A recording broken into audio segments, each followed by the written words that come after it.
Good morning! Hi everyone! I'm glad to see you guys made it back. Allie, good to see you. Deadlight Switch, good to see you. I did my best I could for villains. I wore all black. I mean, it does say Hogwarts on it. It's a Harry Potter sweatshirt, but I was in a little bit of a crunch, not to mention it's like super cold right now, so I wanted to be warm, so I decided on the black hoodie. That's about as thematic as I was going to dress for this one, but I hope that's okay. Hi Justin! Hi Nancy! Welcome back! I'm so glad you guys could make it. I'm really excited to show you guys how the second page turned out, so let's go ahead and open up this book. And I have the page bookmarked, so I'm really excited about this. So, as you guys remember, page 1, we had our original 4 characters. Nancy, yours is also in here. And I will go ahead and try to pan up. My microphone might get a little bit in the way there, but that's how our page 1 turned out. But moving on to page 2, let me go ahead and unveil this one. Good morning! Thank you! Yes, so we have our little Lily Bee here hiding under the cart while these 4 sort of debate over who's going to claim the cart, not realizing that it does in fact have its original occupants nearby.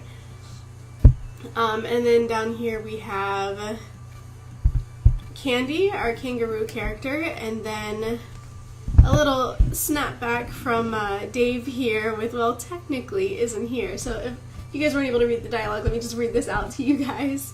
So Lily Bee's hiding under the cart while these 3 are arguing. So we have Earl here, what makes it yours? Responding, of course, to the bottom of page 1, which was, just so everyone knows, this is mine. Earl asks, of course, what makes it yours? And Dave explains, it was left right in front of my burrow. And then Mr. Know-It-All chimes in with, technically, doesn't make it yours. To which Dave answers, well, technically isn't here. I would have put a here right now in there, but I wasn't sure it was going to fit. And then down at the very bottom, of course, we have Mrs. Claus, and oh, my microphone is just really making it so hard. Let me move this down here. Making it so hard for me to scroll. There we go. That's a little better without deforming it like this. And there we have Mrs. Claus, of course, peeking around a nearby tree, and who should notice the others in the area but our very own Zelda the cat.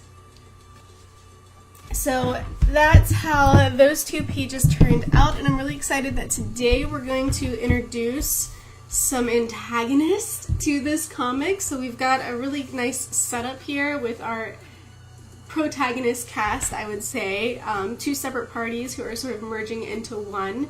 And very quickly, let me just go full screen so you guys can see these pages in their entirety. And yeah, today we're making some villains, which is, I think, what this comic was missing. So we're gonna go ahead and put on our evil thinking caps and come up with just the most nefarious characters that we can to try and pit them against these wonderful characters that we have here for our own little misadventure. Oh, I'm so glad you liked the second page. I'm really excited about how it turned out. I'm not gonna lie, I was up till midnight last night coloring this because I did not have time during the week. I worked a lot of overtime this week just because it was necessary with all the things that were going on at work. I have an idea, Perry. If we don't know if Zelda talks, she could be silent until we get confirmation, and she could be like, huh, yeah, I talk. I just didn't feel like it. I think that that's an excellent idea. I have been holding back. I didn't want to say anything yet. You know, I didn't want to speak for the character until we were able to confirm that with Black Cat Kitchen, who created this character. So I think you're onto something, Callie. I think that's a really good way to handle the wait until we know for sure. I'm so glad. Yay! Man, this has turned out for something that's completely spontaneous and not pre-planned at all, and you know, we're just we're just making it on the fly. I think that it fit into these panels really well. I'm hoping that we'll be able to keep using the panels that we're given to our advantage. And of course, you know, that's goals, and we're gonna use our creativity to try and make that happen. I don't know if you guys can tell, if I shake it a little bit, there's some gold in here, so I was able to like add a little extra shine to the pages. There's a little shiny gold and silver pin penmanship. So I was really excited about that too. Yay! Thumbs up, 2 very big thumbs up. I'm going to go ahead now and quickly pause this music so that I can do a very fast recap for us. Of course, for anybody who's going to join this stream who hasn't seen any of this before, I want to make sure that we go ahead and just do a really quick recap in the very beginning of this video.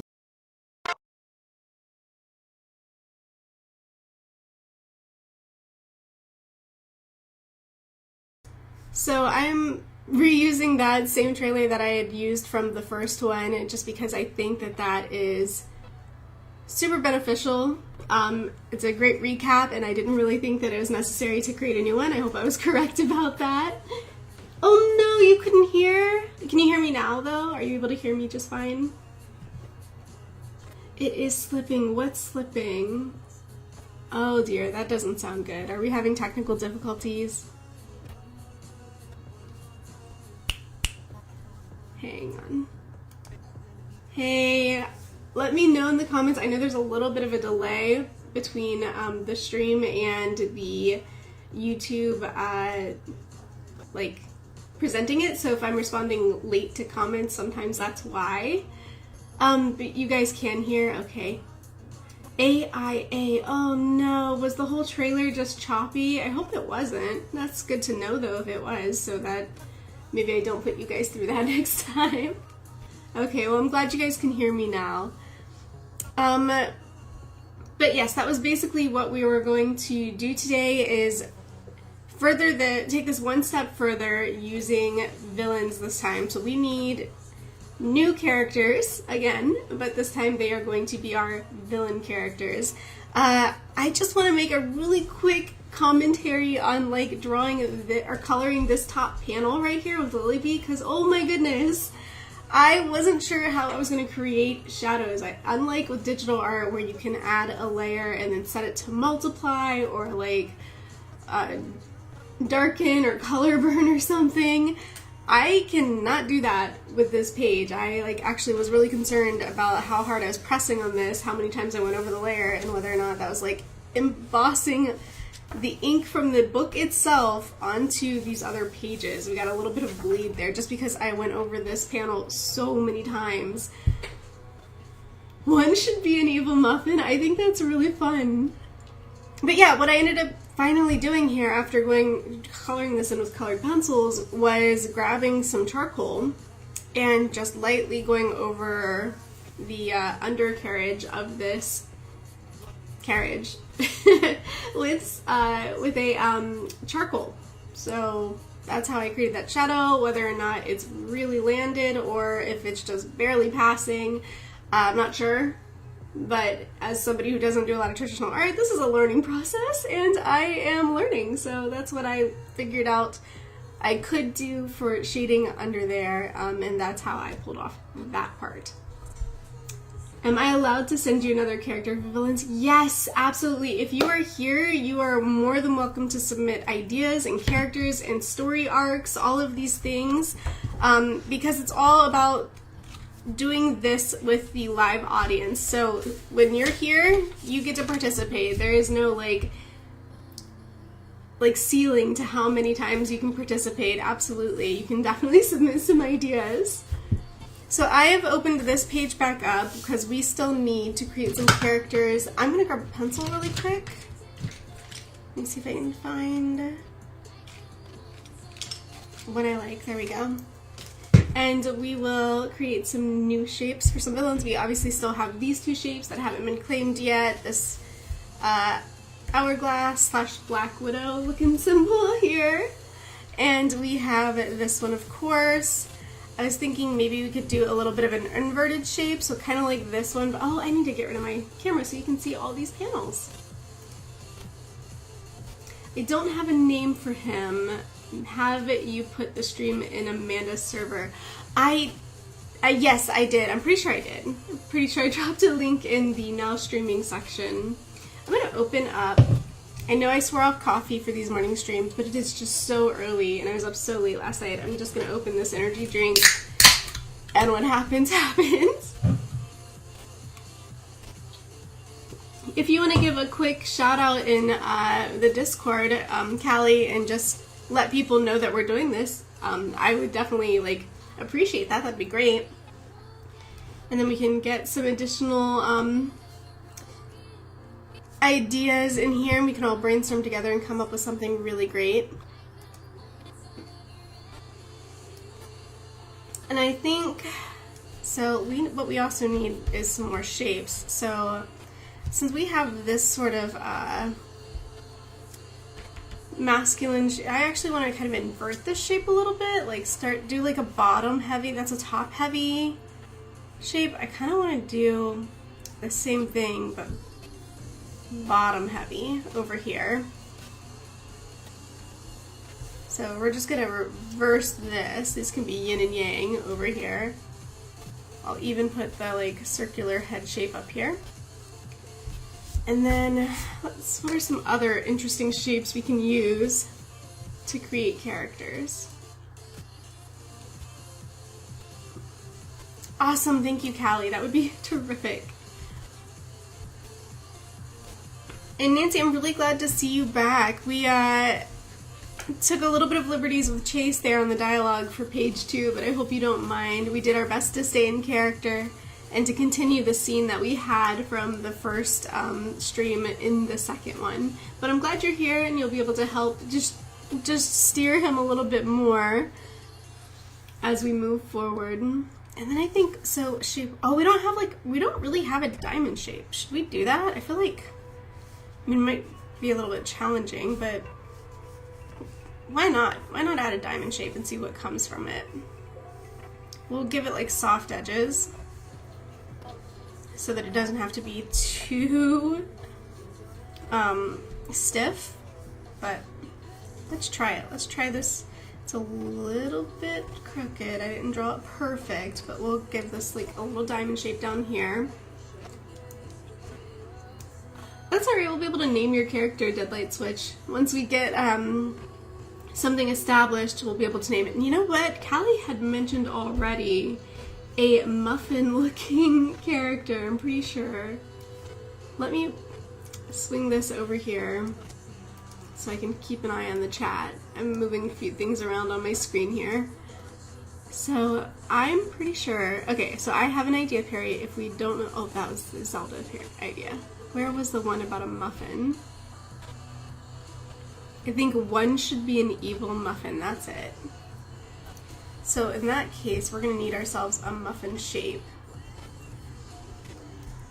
And I think it's okay to take this literally. So let's go ahead and really go with the initial silhouette, you know, like muffin silhouette would have this like really puffy muffin top, right? Kind of looks like broccoli, not gonna lie. But yeah, we'll have this like muffin-y shape. And give ourselves a character here. So tell me a little bit more, Callie, about our muffin here. You can send him over now. That way, if you have to walk away from the stream for any reason, I'll already have him. Are you going to send him over Discord? How are you planning on sending him over?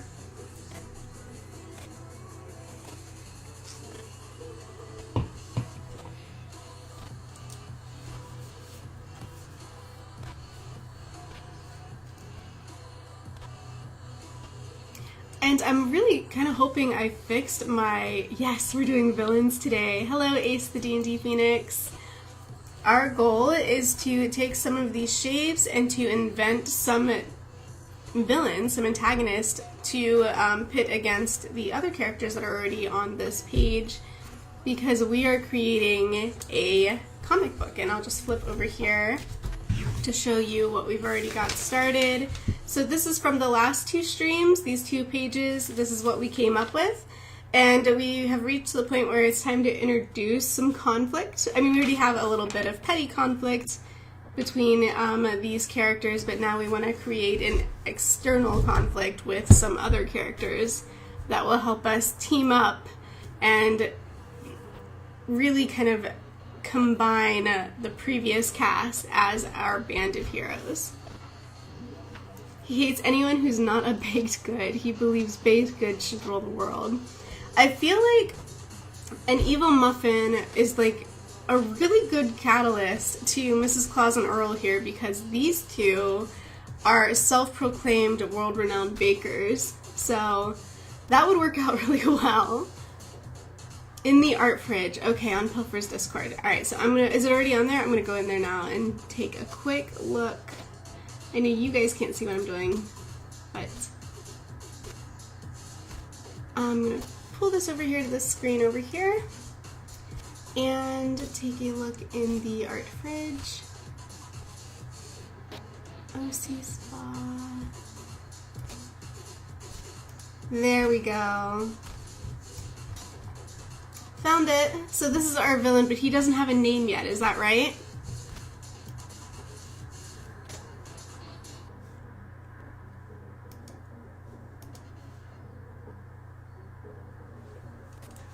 Okay, so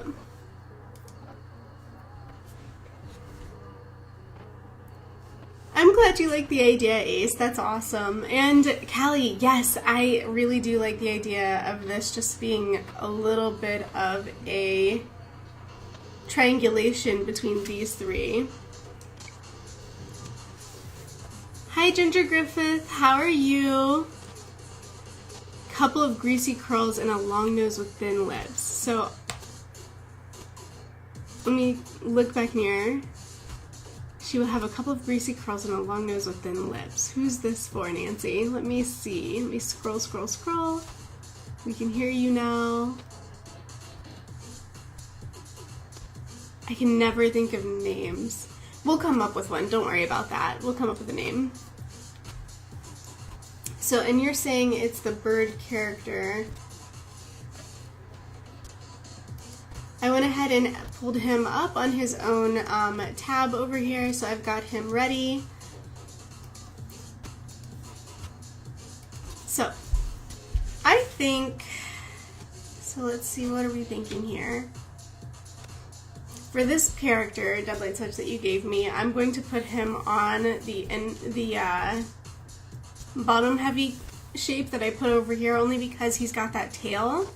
And I think that tail is going to create some volume here, and then the body shape is more rectangular in general. So if we lean him forward, right, we give it like this kind of line of action here, and then we put our hips here because our tail is going to be here, right? Now we've got ourselves this character who's going to fit right in here, and he's got a bandaged leg. Sounds like he's already had a little bit of a rough start. So we're gonna get that character on the page right here. We've got Callie's muffin here. Nancy, let me know a little bit more about this character you're talking about with the greasy curls and the long nose and the thin lips. And what shape are you envisioning that character kind of having for a silhouette? Were you looking here? Or this one up here, or perhaps the diamond shape? It's soft edges on the diamond, but there's a diamond shape down here. The triangle body with a round head at the top. Alright, so right here. So this is our character who's going to have the greasy curls. So I'm thinking we're going to have to let that hang loose. If we're having some greasy curls, they're not going to have like that voluptuous volume, so they're going to have to hang kind of loose here. So we're going to have this character up here. Alright, so I've got 3 villains. And Callie, I'm going to need to know a little bit more about this muffin, just so that I can make sure I'm giving it the right characteristics and not just drawing a basic muffin. I want this muffin to have some real personality. In Deadlight Switch, I'm going to go ahead and continue with the one you gave me, since I already have a reference image to look off of. Ace and Ginger, if you guys want to throw some ideas in the pot, you absolutely are invited to. You're welcome to add to this, and we'll keep creating characters. This is the character, this is like the warm-up. right? Like, this is where I warm up and I get my drawing hands, I guess, ready before we jump into some pages.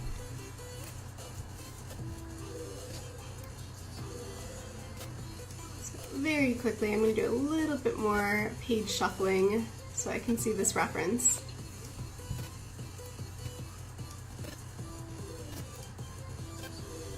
Okay. So this character,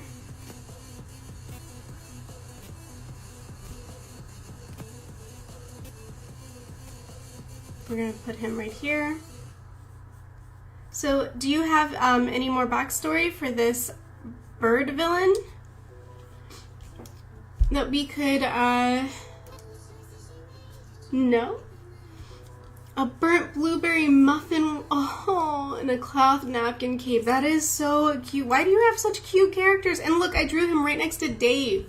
They're both of your characters are right here. They're gonna be so cute.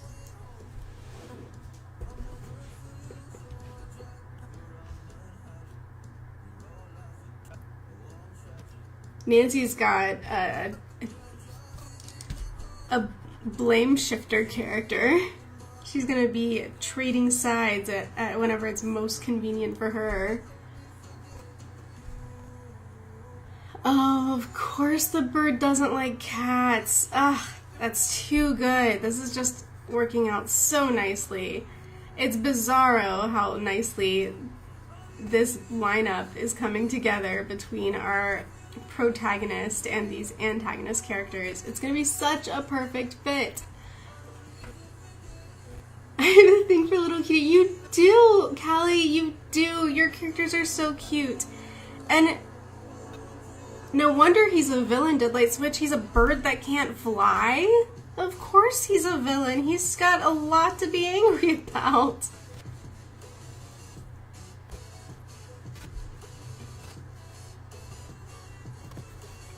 And it looks like he's got a little bit of like, is this a metallic like face, like a mask that he's wearing on his face? Or it looks like it might be like it's kind of like a Mardi Gras mask almost. Or am I seeing that incorrectly and it's just his face? Let me know, and then I'll continue drawing that part. I'm gonna come back over here to Callie's really quick, and add some of these details she gave us. So we have. He used to be, I can definitely see Mad Scientist in this design for sure, Deadlight Switch. Everybody else will get to see what I'm talking about once I get him finished drawn up here. But over here we have ourselves a burnt blueberry muffin. Oh man, I feel like I need a reference for that. What is a burnt, how do I draw something burnt? Let me see if I can do myself any favors and pull up a reference real quick. While I do that, I'm gonna go ahead and come back on camera because if I'm not doing anything down here with my hands, I don't want you guys staring at an empty screen. If I'm going to be finagling with my devices to try and pull up a reference, I think you guys at least deserve to see me kind of like struggle here. So let me go ahead and very quickly, I'm gonna pull up my system and sidecar, you don't know, but right here under the camera, purposefully under the camera so it's not obstructing it, I have mounted my iPad here so that I can do this, which is sidecar. I know nothing's happening on screen for you guys, but I just sidecarred this, so my computer, I can now toss a reference. Let me grab a window. Perfect. And I will just swing this over here and grab a burnt muffin Google search. Oh man, alright. So many references. A lot of people burn muffins. A lot of people burn muffins. There's way too many readily available references of burnt muffins. What in the world is going on here? How? Oh, these are just sad. These are sad. Why are there so many burnt muffins? Okay. Well, first of all, let's take a second look at the silhouette because it looks like I made this muffin way too bumpy. It's way too much like broccoli, not nearly enough like a muffin. A muffin seems to have a little bit more of a full kind of like a spade. It's kind of like a spade, right? It's got like this spade-like shape to it. But this one is going to be burnt, so let's give it kind of a flat top, like it just sort of like burnt and then caved in. So we're going to take that beautiful full spade-like shape and just flatten that sucker out because he got a burnt top. He's going to look, we're going to end up with a character here that really resembles what do you call them? Goombas. It's gonna look like a Goomba from Mario with this flat top. Do you guys know what I'm talking about? Goombas? Oh man, okay, so we've got our flat burnt top muffin. I'm gonna just do a little bit of hatching here to represent the burn marks, right? The scorched muffin who's just had a hard knock life. He's seen some things, you know, like this muffin has suffered and now he is passing on the suffering to others.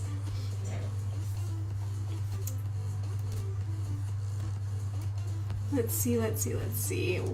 Hey Perry. Oh, Black Cat Kitchen, you're here. We were talking about your character earlier. We had some questions for you. I am so glad that you were able to make the stream our very important question that we were just really excited to ask you. Yes, does Zelda the cat talk? And yeah, I agree, he's gonna end up looking like a Goomba or a little burnt muffin here. I'm gonna flip back to the pages again because I think that Black Cat Kitchen did not have a chance to see this. So let's go ahead and switch this over full screen and reveal these pages. So page 1, oh, and the microphone's in the way again. Let me move that. I end up contorting the book so much trying to push it around the microphone for the camera.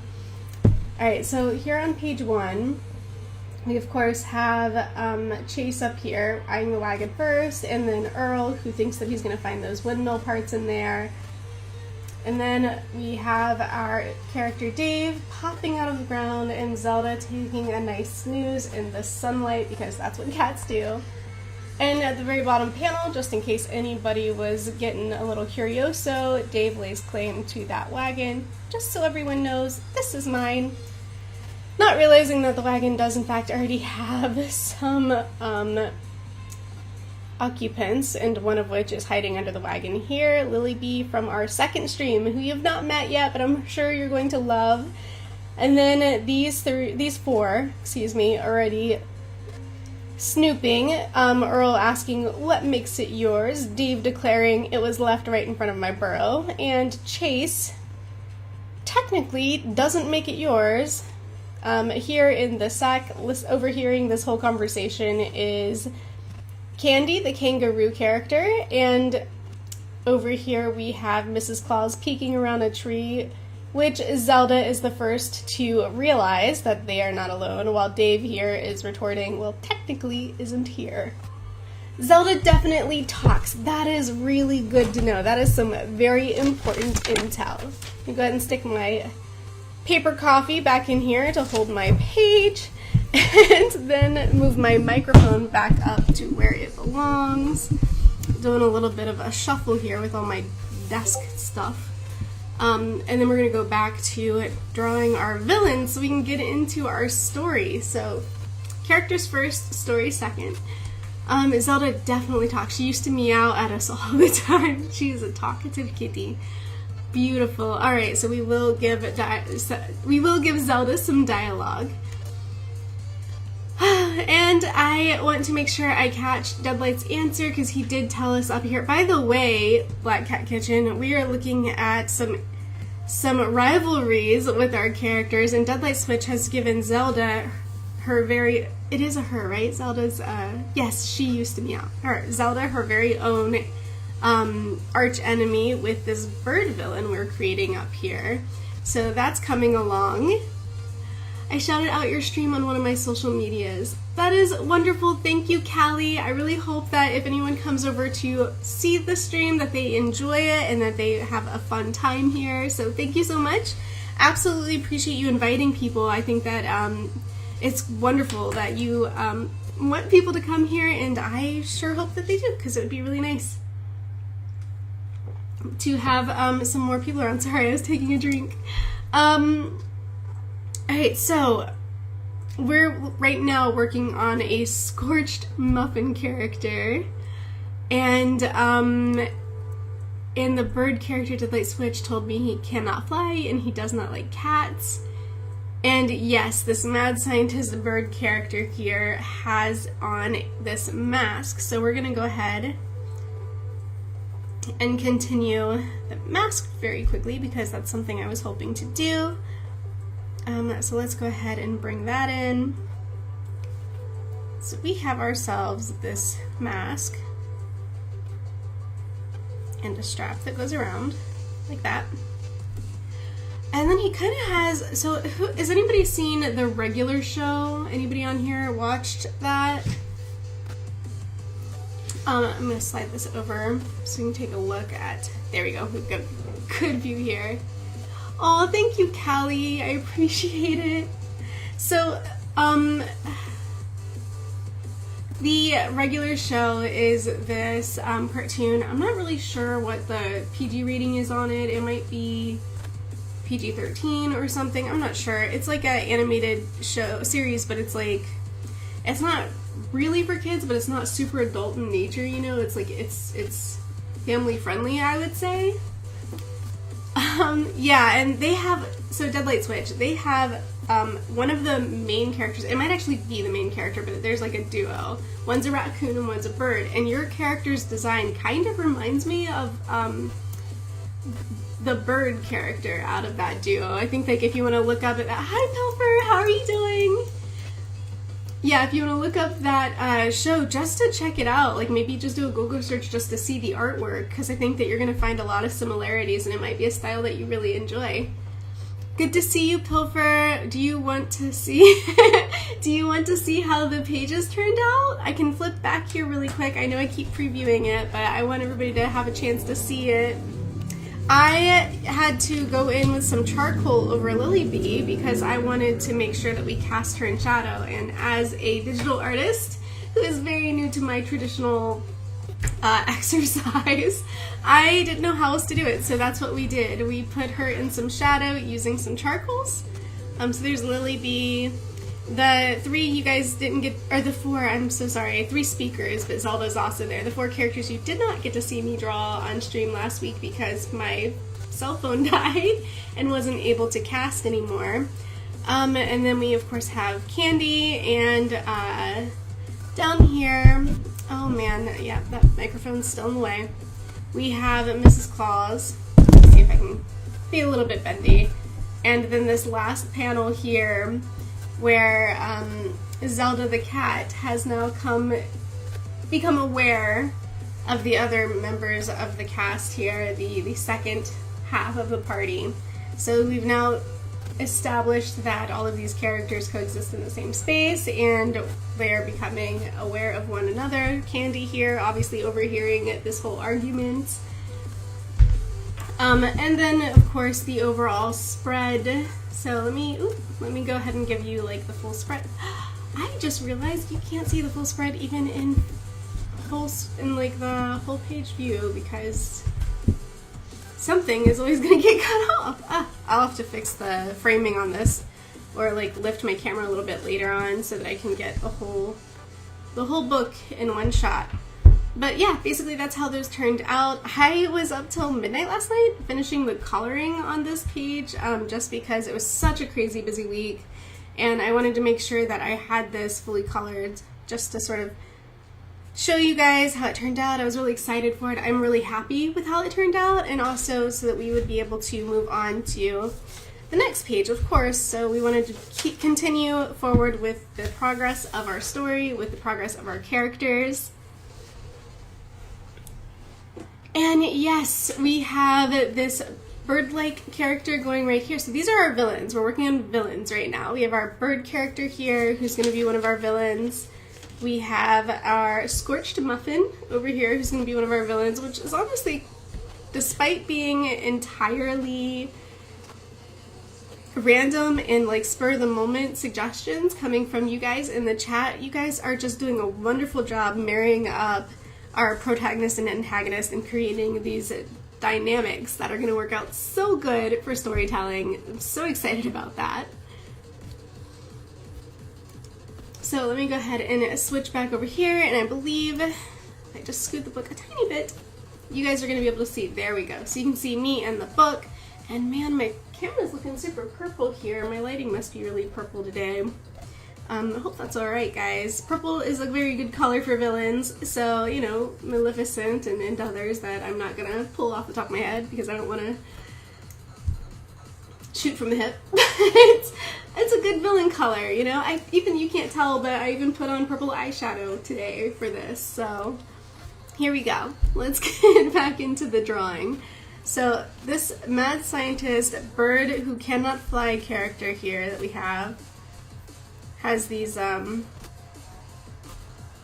this kind of feathered out hair look here. So let's continue with that. And then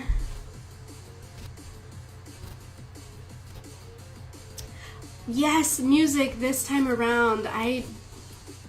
I did not want to make the same mistake as before and pick like a playlist that would get 4 songs deep and then start randomizing into who knows what. I was really at the mercy of the music player last time.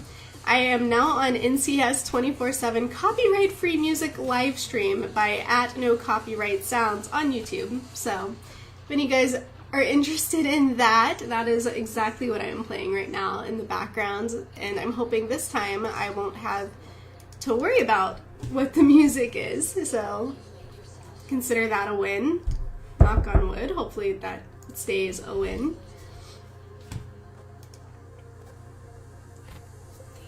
Right, and then let's go ahead and continue with these characters, because and I also have this one up here. I haven't really talked about this too much, but I started it so I wouldn't forget about it. This is Nancy's character that she suggested up here. We are going to have ourselves sort of a crone-like character. It sounds like she's got this greasy, long, curly hair, a very pointed nose, thin, mousy lips, and so we're going to have, and she's a little bit of a unreliable character from the sounds of it. Just the description alone, where she's very shifty in her allegiances, is going to create some chaos, I think, in our story, and a lot of versatility as far as like how to create and keep up momentum if need be. So let's go ahead and keep going. I'm gonna give this character we're going to kind of pull off a little bit of a Lily Bee pose here, I think. Give him crossed arms because this is a cross character who's rather miffed about the fact that he can't fly. So we're going to go with that. And just really set ourselves up here with this character just like this.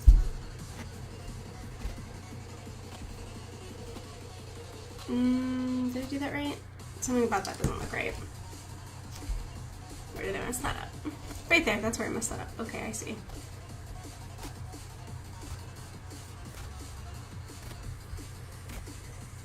It's a strange pose to try and do. I don't know if you guys have ever tried drawing the folded arms like this, you know, like this look, and at a slight tilt, you know, a little bit of an angle, but it's a little bit of a tricky pose, but once you get it, you get it. At least I think so, and yeah.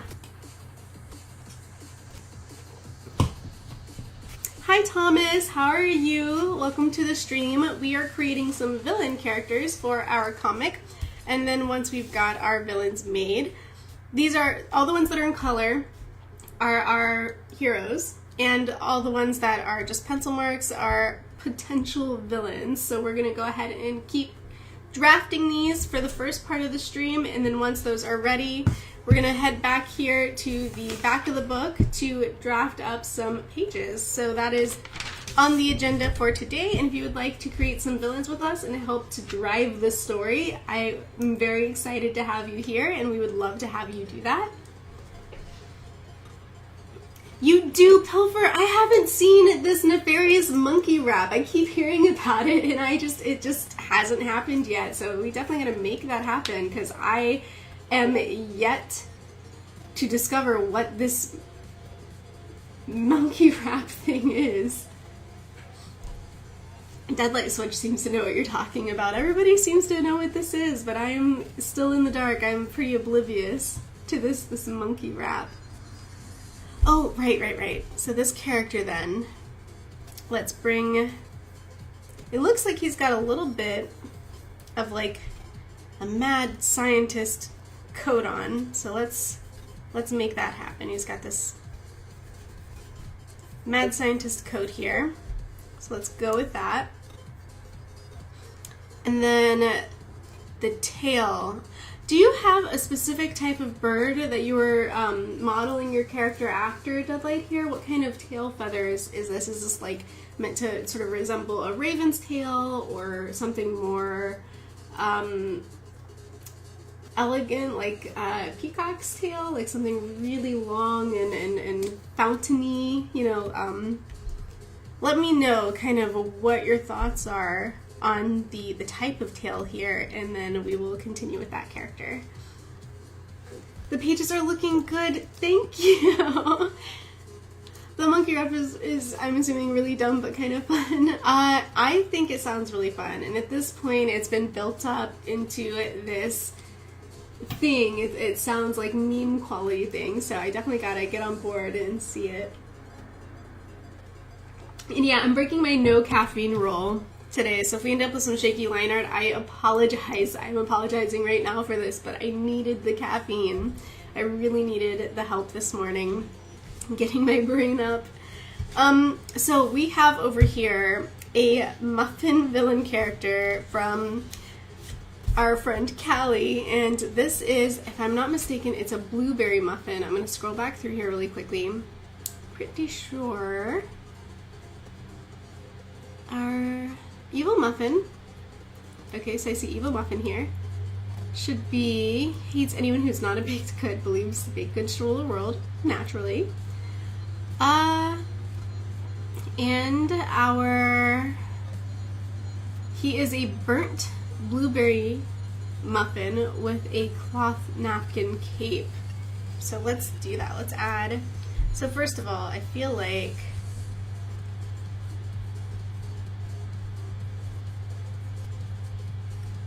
this cape thing needs to happen right now. So like, let's go ahead and get the cape in here. So let's go ahead and do a little bit of this. And give it a little bit of that scrunching and towards the part where it ties.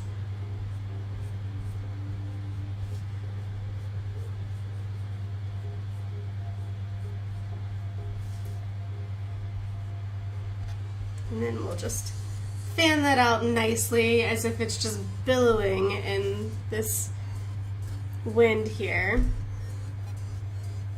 So then we have that. And then, of course, some cute little feet.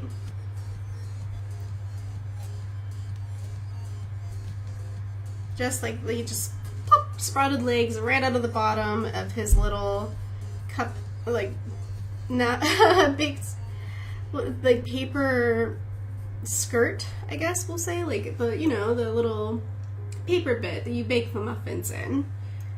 My terminology here is certainly not, I'm not Martha Stewart, I don't know what those are called, but you guys get what I'm saying, right? Like, we're connecting. You guys understand what I mean by this paper skirt thing. And then I feel like we need to add some blueberries before I forget that this is a blueberry. That's okay, Deadlight Switch, that's alright. I will look at the reference and as closely marry that to the reference as I can. I just wanted to ask before I got started, just in case I was interpreting it differently than how you had intended. I wanted to try and avoid that if possible.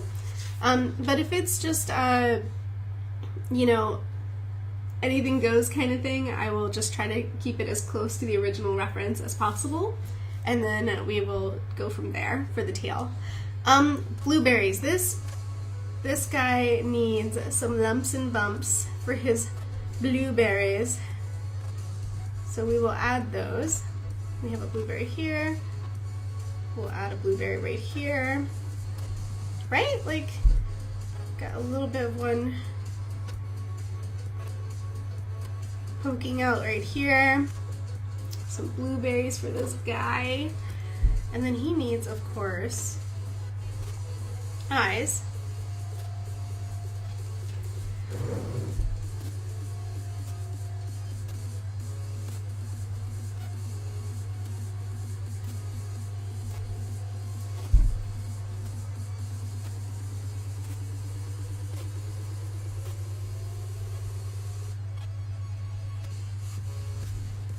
What do you think?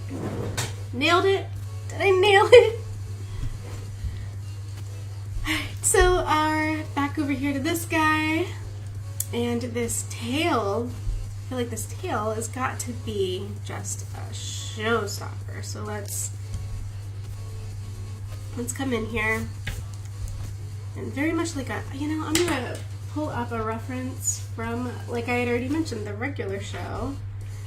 The regular show. Mordecai is that character's name. So Mordecai from the regular show.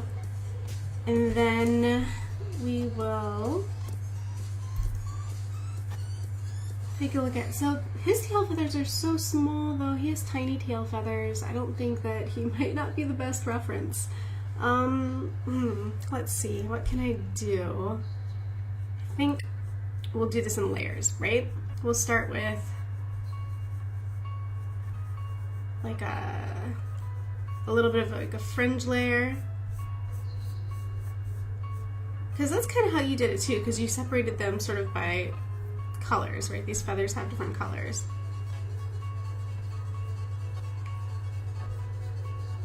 There we go. So we'll do like that, bring it around, and then this guy's got to have some hip here because gotta bring this coat out a little bit. Me and my messy pencils, but that's okay because we're gonna ink it and then erase all of this evidence away that I ever laid down lines that I wasn't sure of.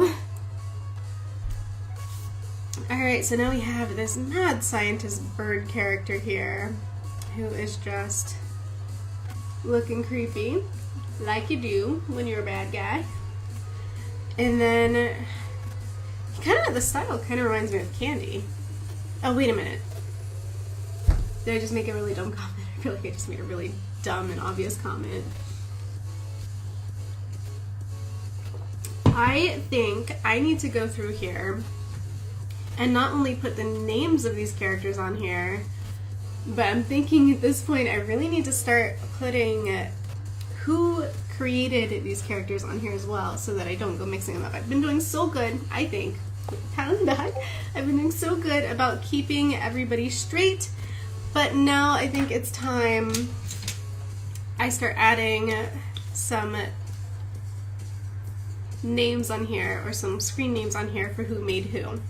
So let's start with Dave down here, and I'm going to put this in a different pen because this pen is dry.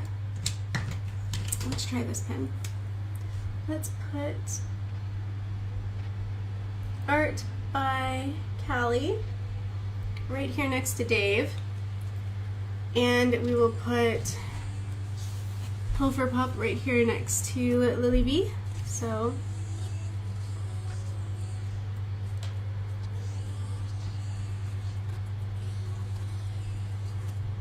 I could always go back through the past streams and pull any of these from them that I don't remember exactly the screening. Like for instance, I know Earl is Jay and I know Chase is Nancy, but is it Jay something something something something, or is it Nancy something? I'm gonna scroll up here and see what Nancy's was. It is Nancy Torres. Okay, so Nancy Torres. And I think Jay's was JCEI, maybe? Okay, and then we will go over here to Zelda, which is Black Cat Kitchen.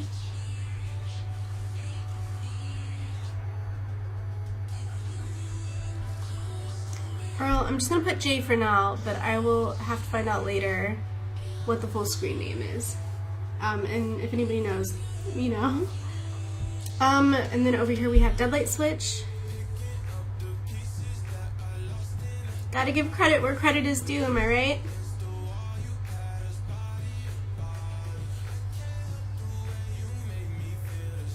Which reminds me, he needs an over-the-top name. He does. It needs to be, it's so exaggerated. It needs to be like really compensating. And then, oh, of course, art by Callie on our muffin here. And then we have, oh, my brain, this is where it's failing me. I need to take another drink of some energy. Who gave me candy? Who gave me Mrs. Claus? Who gave me these characters? I need to know so I can label them. I'm gonna put that down though because I don't want to write it in pen and get it wrong. I want to make sure that it's right. But then we will continue drawing some characters here. Nancy, you gave me a villain up here. I've just been calling her the Crone as a descriptive title, but we can certainly give her some name, give her a more appropriate name. And then of course Deadlight Switch, we gotta figure out a name for your character. Same thing for our muffin Callie. These characters need names. Deadlight Switch, you also, and see, that's, did you catch what I said earlier? I was like, Deadlight Switch, this character, your bird character looks so much like Candy. And then I was like, oh wait a minute, did I make was that a dumb comment? Because what if Candy is Deadlight Switch's character? And I thought it might have been, and then, yep, it was. So thank you for confirming that for me. I was double guessing myself. So let's go ahead and put that on here too. Deadlight Switch for Candy. And then now all I really need is Mrs. Claus's creator. And that way we have everybody covered, and then from now on, as we create new characters, I will absolutely label them when I'm making them so that we never lose track of who made who again. Alright, so let's see. We have, yes, the Crone character, and then Callie, we need a name. I agree, it needs to be super over the top for the muffin, and Deadlight Switch, we need a name for your character as well. And everybody should feel free to like spitball some ideas, and then like in the comments, you know, if you have a suggestion for Callie or for Deadlight Switch that you want to like put in there, you know, throw in the pot, don't feel like you can't say anything. Say something. I'm sure that they would appreciate the ideas and the camaraderie when it comes to creating these characters. Deadlight Switch already mentioned he's struggling with the name, so if anybody wants to try and suggest some, I'm sure that would be perfectly okay. I'm gonna go out on a limb here and just make a broad statement like that, but we're all here to collaborate, so let's go ahead and do that. And then, right, so the Crone character, we're looking at somebody with, I believe it was thin lips, and was it a big nose or a long nose? Let's go here. Sorry, I'm doing a lot of scrolling through the chat. I'm probably messing it all up on the screen. But let's make sure.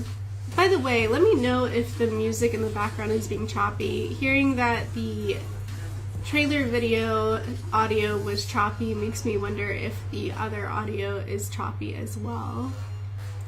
Greasy Curls, long nose. It was a long nose. Long nose, thin lips. Okay. William Batterson. Batterson. Oh, I like Batterson. That is such a bakery sounding name. The third. Alright, let's see. A crowtail. A crowtail. I hope I got that correct. I'm just gonna take a quick peek. I just wanna know. I just wanna know. Crowtail feathers. Crowtail feathers. Crowtail feathers. Okay. So that I think will help when it comes to coloring. They have a very iridescent, like blue and like green sheen, but mostly black. I think coloring wise, it's going to be super, super useful information. So we will definitely use that to our advantage. So long nose. Let's really bring it out here, like a Pinocchio style nose, or even like if you guys watch, what is that show? Adventure Time? You know what I'm talking about. The long nose. And then, small lips, thin lips. We need ourselves, or we, not ourselves, but we need our character to have some thin lips. I'm glad the music is fine, that's good to know. So, we'll do a teeny tiny little mouth like that, just a little butterfly feather, 1/2 of a butterfly's wings there for lips, and I think that that's gonna work out great for this character. So then of course we need eyes. I've kind of been going with this very button eye look where everybody just kind of has little black circles. So we're going to continue with that. Although I will say, Candy, the reference, the eyes were closed just like they are in this drawing because she smiles so big.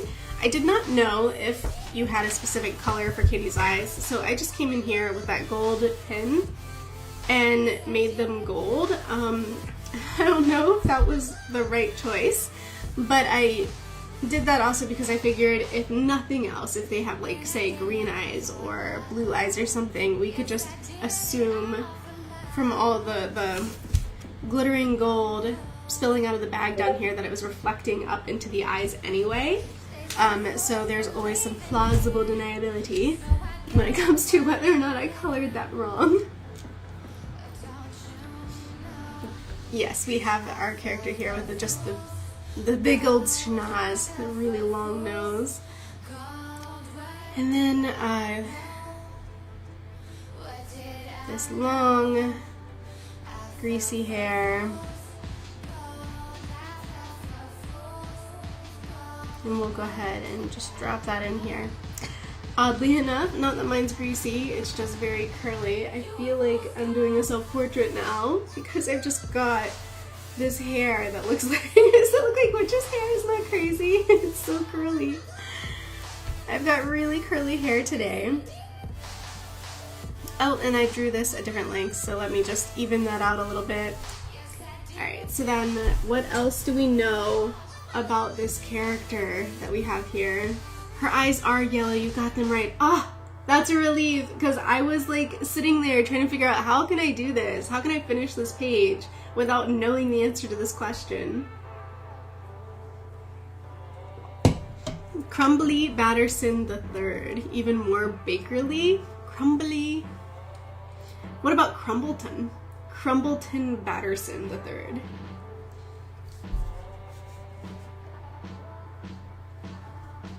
Alright, let's see. What else do we know about this character, Nancy? You have given me this wonderful Chrome character who is, we know that they're shifty. They have very loose alliances, very loose allegiance. So what can we do with that information design-wise? What can I do to design this character? Well, I would say that a character like that who can't be trusted might be wearing a cloak, right? Like they might be very cloak and dagger-ish. So let's go ahead and put her in this very loose kind of like cloaky shape, right? We'll bring it up even, like this really tall hood, which looks kind of silly because I'm just sort of creating this random shape and not really thinking about how the hoods work. Is this how hoods work? And maybe even a little bit, like if it's an older lady, she's a little bit hunched forward. I'm kind of getting that from this shape that we picked.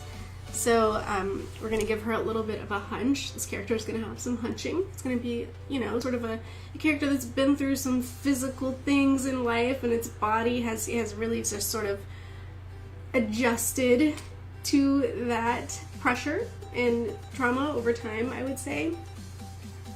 Crumbleton, I love it. Yay! So we have one of our names good to go. Crumbleton Batterson III. Let me go ahead and write that in here.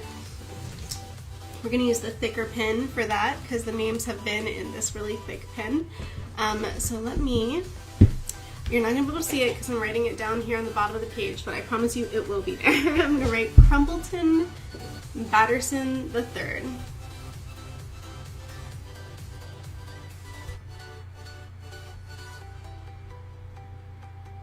Make sure I spell it the way you did. Okay.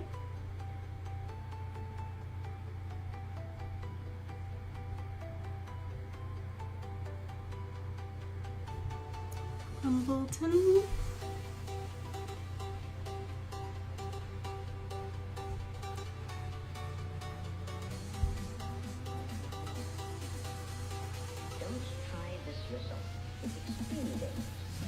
Crumbleton Batterson. It's such a long name too. Crumbleton Batterson the third. 1, 2, 3. Perfect. Very, very good. I like it a lot. And just so you can see it, I'm going to go ahead and tilt this a little bit. We have ourselves Crumbleton Batterson the third. And then, so let's see. We also need, oh, I need to put this pen down. Last thing I need to do is go making permanent marks where I don't need to make permanent marks. We need a name for Deadlight Switch's Mad Scientist Bird character, and we need a name for Nancy's character up here, and she needs the rest of just this. You know, but if I do that, then we lose that shape language. I need somehow to cinch it, so maybe this kind of like a monk's robe, you know, and then we put like a braided cord, like a belt. Yeah, I think that's what we're gonna have to do. If we want to keep this silhouette, the shape language, we're gonna have to, now see, that's gonna have to just be an arm coming off of there like that, but the rest of the body, like this part, we're gonna be able to give ourselves a little bit of this like braided cord, right? Monk style belt. Right here around the cinching the character's waist, right? So we're gonna have to add a little bit of cinching here. But overall, we're looking at a very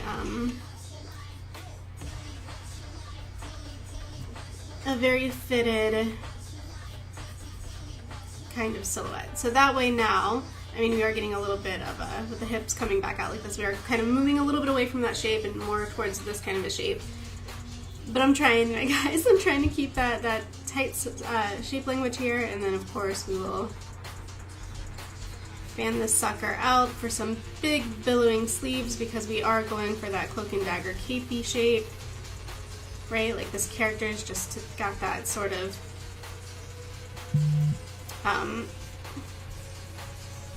shadowy, distrusting, tropey type.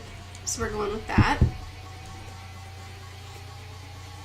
J Shell Shock. Okay, thank you. Let me get that in here.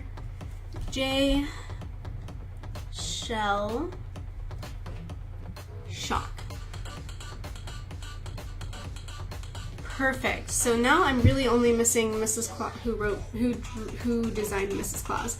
And if I don't find that out during the stream, that's okay, because I will just go back into the last stream, do a replay, and figure it out from there, and make sure I, of course, get it in the book.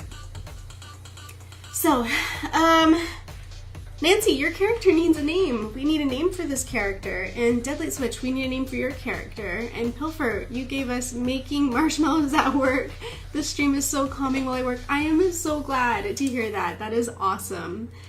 I appreciate that you were able to do this while you work, to join us while you work. That's really cool. I'm really glad, and I'm glad that you're enjoying it as well. We are filling in these spots. They are going... It feels like they're going by so quickly. I know it's been a 3-day evolution filling in all of these boxes, but it's really cool to see this spread filled up. It's really, I know I'm covering up Zelda right now. I'm sorry. Let me go switch over here so that we can see everything, or see all the characters. But it is so cool, honestly, to see this come to life and to fill everything in. That is a good question. How do you make marshmallows? Man, I want to show you guys something too. Like, this book, I already explained to you that I bought this book at Barnes & Noble, and it's like $10. And if you were wondering, I did drop the link to both Amazon and Barnes & Noble where you can get the same book, and it is still $10 kind of everywhere. If you wanted a copy of this book and you wanted to just make your own comics, you know, like, totally encourage it. I've been having so much fun doing this, and I think that it's a great book, you know, like 10 out of 10. This book is amazing. And I actually went back to Barnes & Noble because I could not help myself.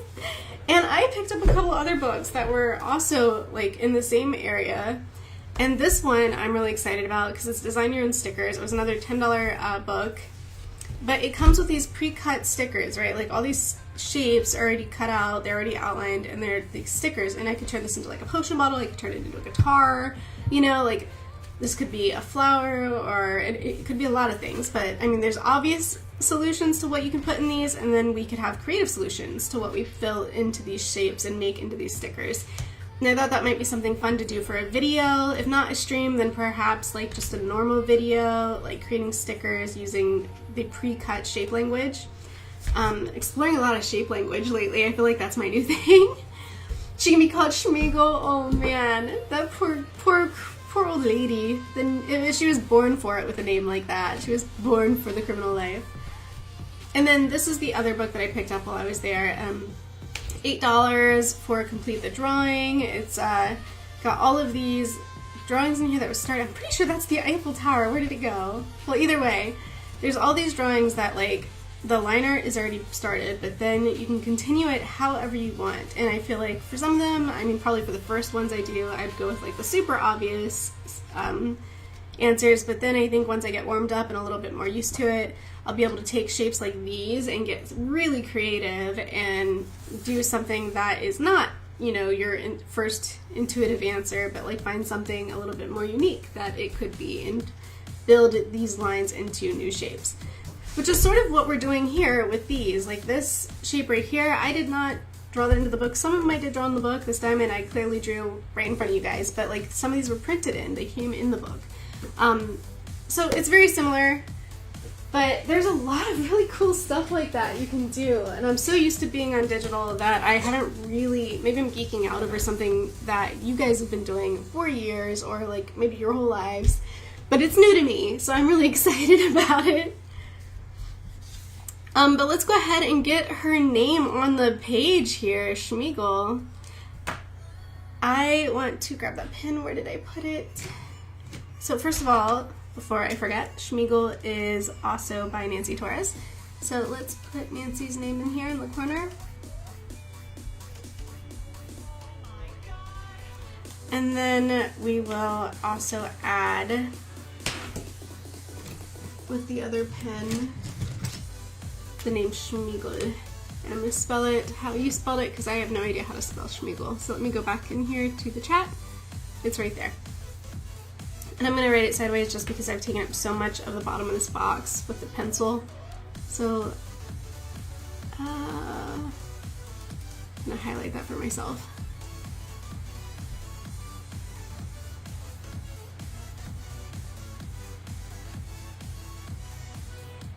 And I already messed it up. How did I mess that up already? I'll tell you what. I will turn this into an H and turn this into an M.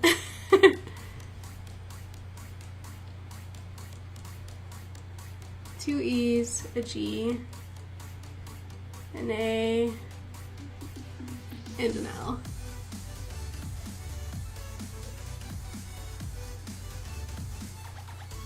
We'll just make that a capital H. There we go. Now I can read it a little bit, kind of. There we go. It's sideways, guys. Can I use that as an excuse for messing that up? That I was writing, you know, vertically and not like horizontally like a normal person would write, or at least a person writing in this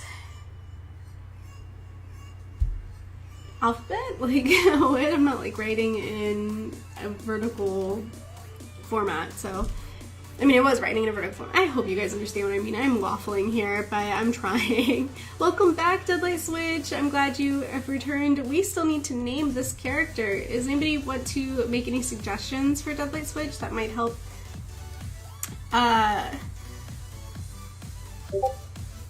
inspire some ideas? We are actually getting so close to the point where I might be ready to start, I don't know what I was doing clicking all the screens. I might be ready to start inking these guys. We might make it to the drawing the page part a lot faster than I was anticipating. We are moving through these characters so quickly today. It's pretty amazing. So let me go ahead and pull out the pen. Here is the moment of truth, right? Like, I've been drinking this energy drink all morning for like the past hour. The moment of truth. Am I going to end up making all of this line work super, super shaky, or am I going to pull this off? I guess we'll find out. I was so delayed, I just realized I was like 20 minutes. Oh no, you're 20 minutes behind. Yeah, sometimes you gotta refresh. If your video gets paused, you can really, you can fall behind a little bit in the playback. Welcome to the present moment. I'm glad you've caught up to us. Alright, so we are gonna go ahead. I think for the sake of my nerves, I'm gonna start on the left because I'm left-handed. And I just want to try and have the most confident lines I possibly can right now. And my nose is feeling a little bit stuffy. I'm sorry. So let's start with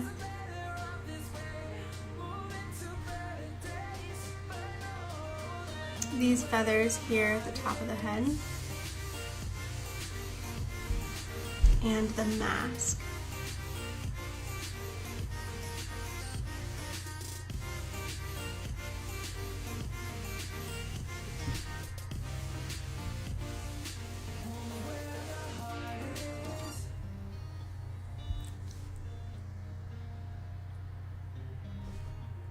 I'm actually kind of surprised, I mean, knock on wood, but I'm kind of surprised that this music has not led to like a commercial yet, because I am playing it off of YouTube, and I kind of figured at some point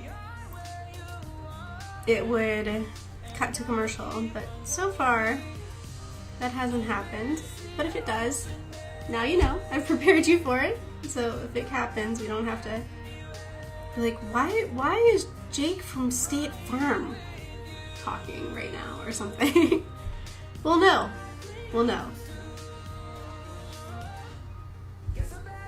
Okay, so let's go ahead and, we'll just draw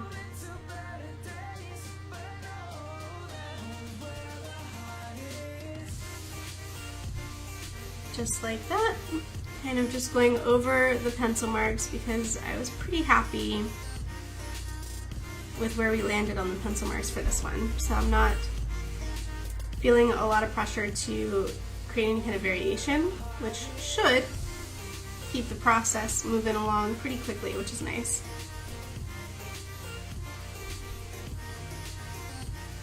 Oh, that was a little bit, that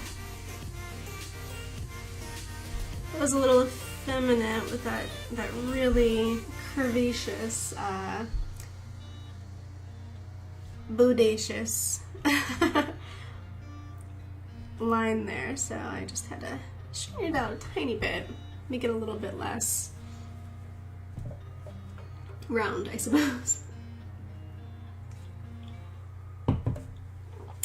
Hi, S-Comic Maker! I'm glad you were able to make it. Welcome to the stream. So very quickly, I'm sorry guys, I gotta do it. I gotta show her what we did. I got to show her what we did. So I'm gonna flip this over to full screen, okay? And then we will take a look really quickly at this, which is our character creation page. We've been designing characters on here, which is how we begin each of the streams. And then once we've created our characters for that stream, which in this case is villains today, and I mean, just look at these villains we've got here. We've got this this mad scientist bird over here. We've got this old crone up here, Schmeagle. And down here we've got Callie's evil muffin, Crumpleton Patterson III. Once all of that is done and we've got our cast for the day, we come back here to the book and we add on to our, I'm gonna move this microphone because it's always in the way of this part. We move on to our pages, which here is page 1 from the first stream, and we have our first 4 characters down here kind of coming into contact with each other. And then on the second page in the second stream, we introduce 3 more characters to the first 4. And now that we have our amazing party of heroes, we are able to create some antagonists to intercept them and to create chaos and essentially give them a reason to band together and to be on the same side to thwart the true villains in this story. It is an evil muffin. He is quite the little nuisance, and we are excited to have him on this journey. And right now I am just getting to the part where I line these villains, and then we are going to color them in, and at that point we really kind of, as soon as I start coloring them, we're going to start brainstorming what we're going to put in the book. Is this like a story workbook?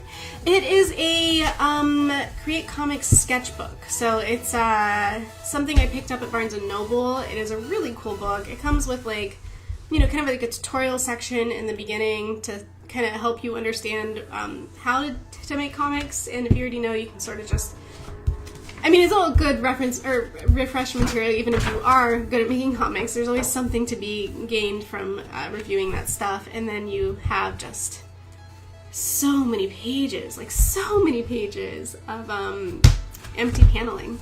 So it's a cool book. I'm excited about it, and I'm excited to be doing it on the stream with you guys. I think that that is a great way to collaborate and to have a good time with other enthusiasts who enjoy making characters, who enjoy making comics, and who want to collaborate. So that's kind of what we're doing here. And then I don't know if you saw Pulverpuff. I don't know if he's commented yet to say hello to you, but he's on here too. He's working right now, but he's also simultaneously participating in the stream, which is really fun. So if you guys get a chance to say hi, say hi. And yeah, we're getting really close to the part where we get to add these guys to our cast. But if you want to go ahead and claim a shape, the way this works is there are these empty shapes. Thank you, I appreciate that. We can pick a shape for you. We've got 2 left. We've got this sort of hourglass / Black Widow looking shape up here, and we have this soft edge diamond on the bottom of the first page here. If you would like to select one of those and then pitch an idea for a villain, we can add a 4th villain to our villain party and get that one doodled in before we take off with our story for today. Pilfer's really a fun guy, and he has some really cool stuff on his channel as well. So let me go ahead and continue to, we're gonna give this like a monkey-like, not monkey, but monk-like sort of a rope, you know, like a rope belt for this character. Nancy, it has been so much fun building characters with someone who can draw. Oh, thank you. I'm glad you're enjoying it. Your characters have been a lot of fun. I'm a really big fan of Schmeagle here, and Chase as well. Chase is a really cool character, Mr. Know-It-All. He's given me a lot of opportunity in just the first 2 pages that we've made to create contrast between the characters, with him being a little bit pushy and a little bit full of himself, you know. So there's a lot of fun we've been able to have with that, and we'll continue to have. So then we have, of course, Schmeagle here.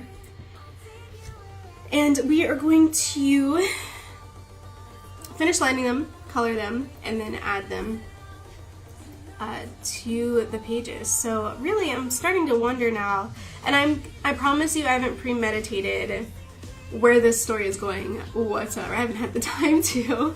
So what we come up with, like, for better or for worse, is exactly you know, what was promised. We were doing this all live. It's all happening during the stream, so I'm not sure yet how these guys are gonna stumble upon the scene, or what their deal is, or how they're gonna create, or like what exactly is their goal. Like, why are they the bad guys? What is it they're doing to terrorize the good guys? I don't know. And that's okay, because the whole point of this is to challenge ourselves to come up with it together. And if you guys have some ideas, I know you've already given me some really, really shmee gal. Oh, gal, it's shmee gal. That is so much better, shmee gal. Yeah, you guys have already given me some really great, like, fodder for this. Like, we have our bakers, and then we have Crumbleton as, like, an antagonist that is gonna have a specific sort of, like, beef. I know he's a baked good, but he's gonna have beef with these two. And then, of course, we have our bird and our cat dynamic over here with Zelda and our mad scientist that still needs a name. Hint, hint. But man, those are all really, really great, you know, for creating the dynamic we need, the dynamic we need for great conflict. Now, what we really need to start the next page is, I guess, a catalyst? A reason for these guys to intercept the wagon in the first place, and what is it they want with the wagon, and why our troop of well-meaning citizens aren't going to give it to them. So let's brainstorm that for a minute, so that once these are colored, we know where we're going next. Do you guys have any ideas? Maybe even some thoughts on why these guys in particular would even be teaming up and working together?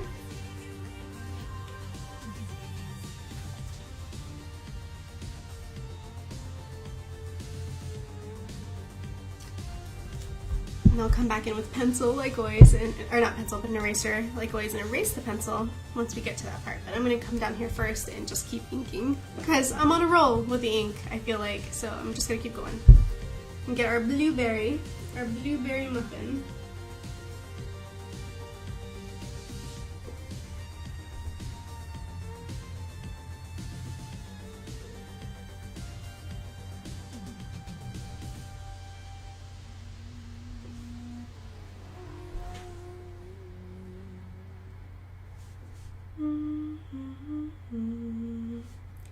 And it's kind of funny how this turned out. He does sort of have that, like, man, that Mario-like appearance. I definitely can see some similarities to the Goomba. But he's also unique. He's got his own thing going for him as well. And I'm going to just do my best here to stick very closely to the pencil work, because I think the pencil work turned out pretty nice. Oh no! Oh no, my shaky hands have struck. It has happened.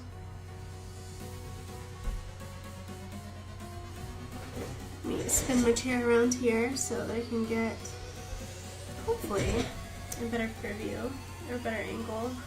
Better hand control. Hand-eye coordination? Is that what I'm looking for? Is that the word I'm looking for? I'm not sure, but I'm trying, guys. I want to make sure that this looks good.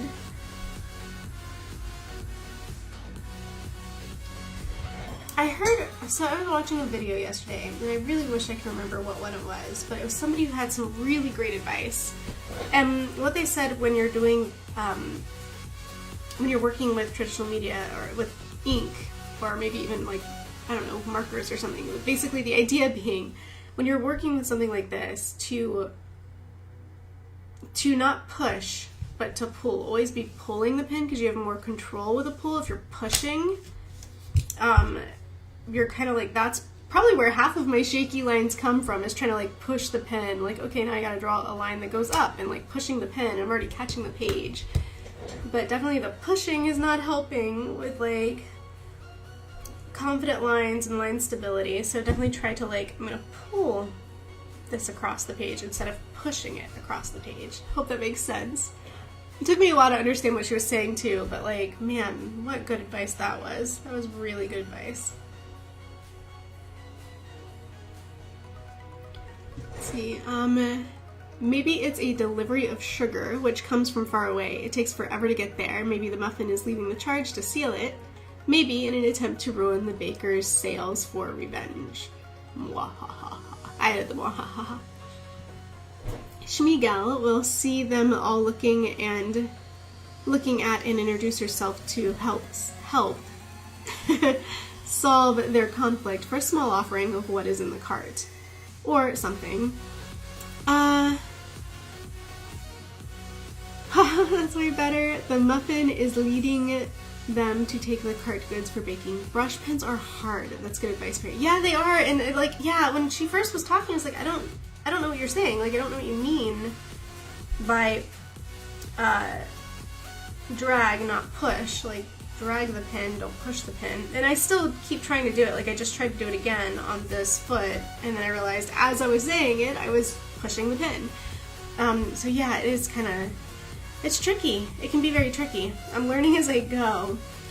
I think the idea that this cart was full of baked goods, or sugar, or flour, or all of the above, and Crumbleton, as their ringleader, decided to accost the delivery cart. Makes so much sense. Like, that really works, especially with the fact that the cart was already ambushed, clearly, because let me go ahead and do a quick flashback moment here. The cart was already ambushed. That's why we have like these arrows sticking out of it, and it's all busted up and stuff. And we've got the original, the people who originally were in the cart or driving the cart being on page 2 here. We've got Lily Bee, we've got Candy, we've got our baker down here, Mrs. Claus, these guys who were in the cart hiding because they were ambushed, and then we have these, you know, random citizens who just happened upon this abandoned or perceivably abandoned cart trying to lay claim, not realizing that it was already a part of an ambush. And maybe our villains who were conducting the ambush thought they were going to get caught, and so they tucked away, right? When all these guys showed up, they tucked away because they saw somebody was coming. But then once they realized who it was, that they were of no significant threat, maybe they come back out to continue to raid. What do you guys think of that? Maybe the muffin believes he's the best tasting thing and wants to open a competing bakery, or just muffin clones. Muffin clones. The war of the muffin clones. A big part of his character is that he thinks baked goods should rule the world, so that's perfect. Call him Squeaks. Who is the Squeaks? Okay, so let me, oh, this guy right here. Is that what you mean? Call our bird guy Squeaks? Squeaks McSquall? Okay, so this is a perfect example of that shape was printed on the book, so no amount of erasing is going to get rid of that. That's just kind of going to stay there, that original shape language. But I think that's okay. She is still very top heavy, and she narrows down as she goes down, so I think that we have stayed true to the original shape language for that character's silhouette.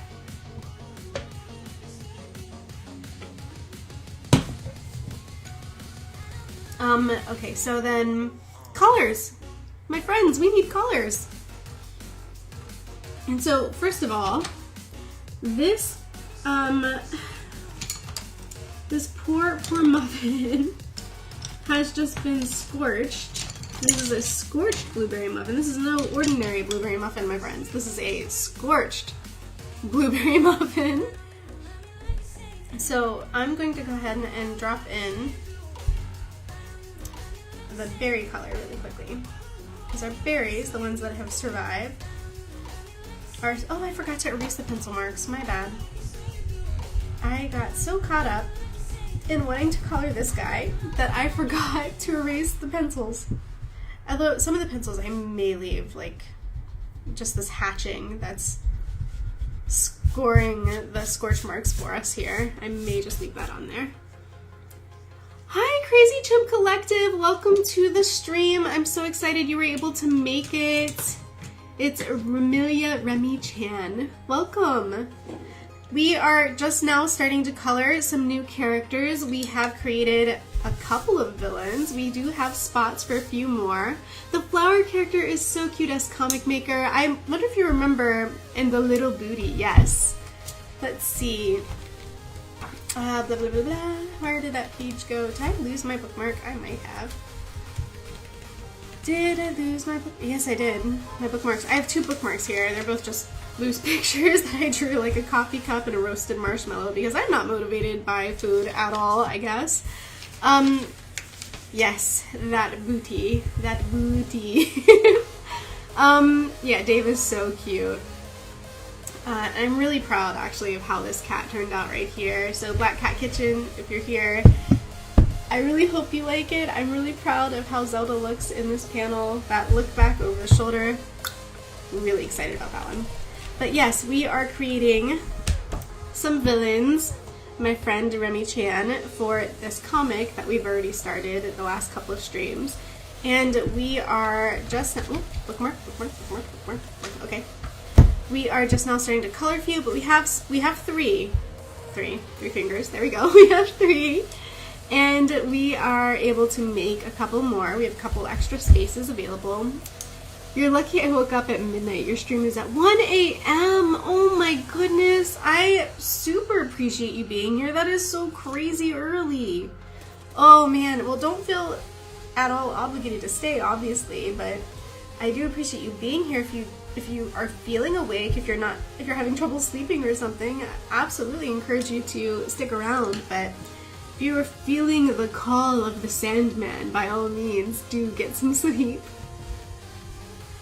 So let's go ahead and add in this dark brown, and I'm gonna like put it in a little sloppy. We're gonna get some little hatching in here because I feel like these scorch marks for this muffin should be a little bit etchy. So we're gonna do that. We're gonna etch them in. For Mr. Crumbleton, the Highway Bakery Bandit. And then we need a proper muffin color. Let's see. What is a proper muffin color, really? Maybe this.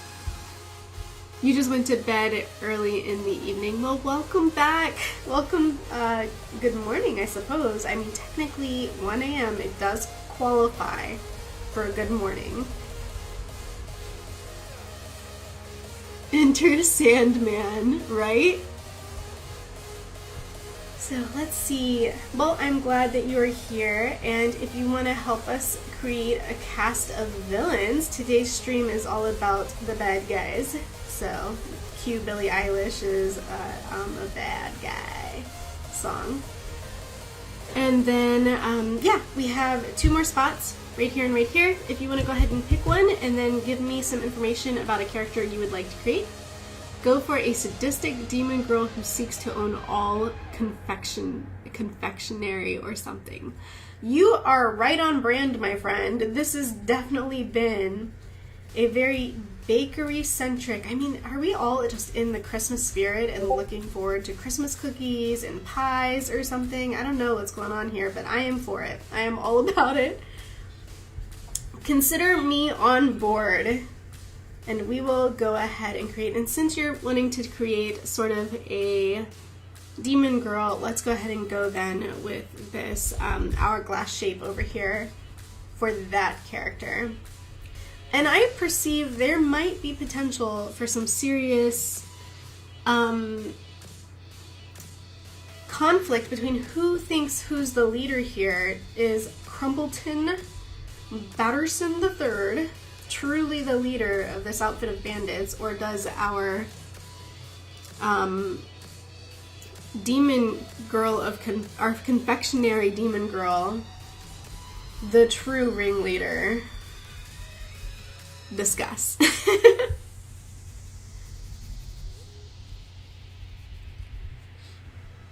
Oh, and you know what? The little paper bit down here is always like a little bit darker because it creates, like, while the muffin color sort of shines through, it's just going to be a shade darker because it's got this like paper on it, this like light brown paper that is then going to compound the color. We're going to get a little bit of like a color shading here with that. And since some of you guys are new to this stream, I'm going to go ahead and introduce you to my egg.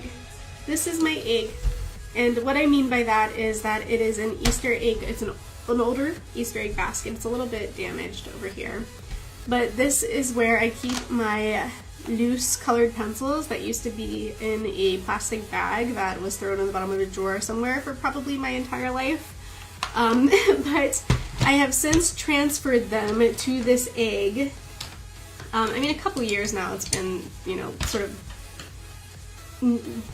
sectioned off into an egg and also in the bottom of a drawer for who knows how long, but that is now how I have been managing my, what would you say? I think, I just realized something. Sorry to interrupt myself, but I think Crumpleton's little toes here, his little feet, need to be little blueberries as well. So I don't know if you can see that, but I just made an executive decision to color those in like blueberries. No, she eats Crumpleton, no!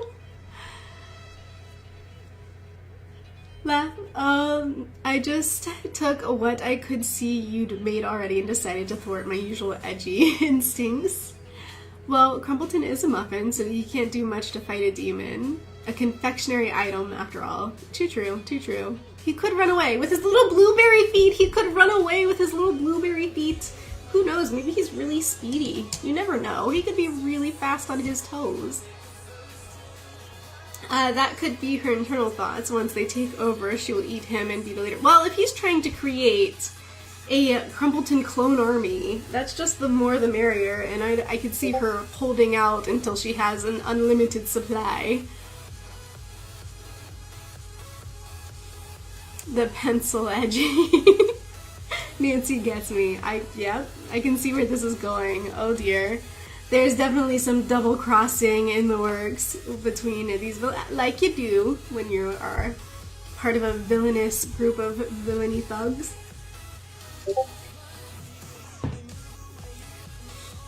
So then, let's see. I have a feeling that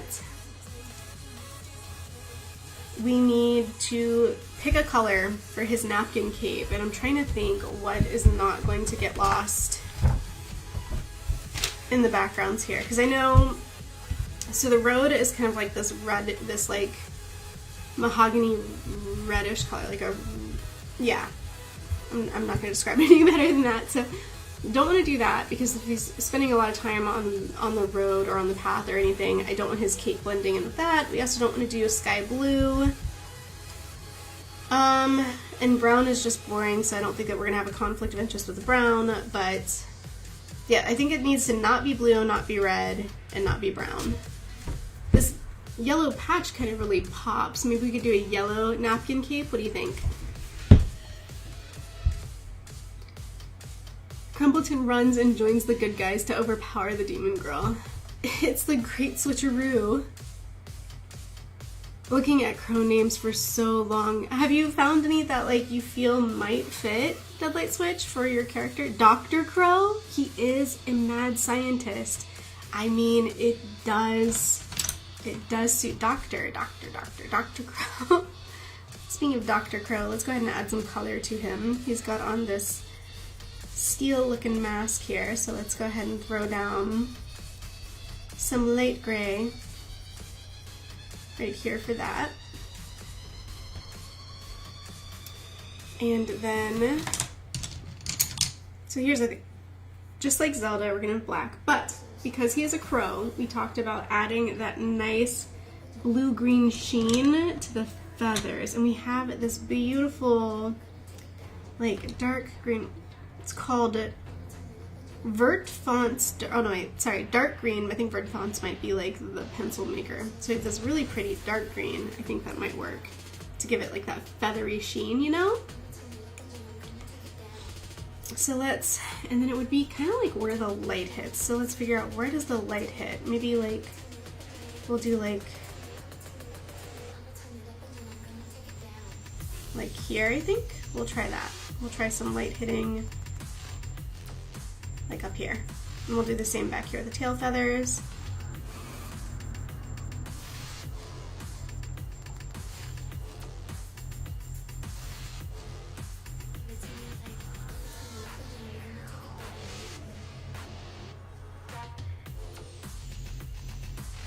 And then we'll just come in here with some black now.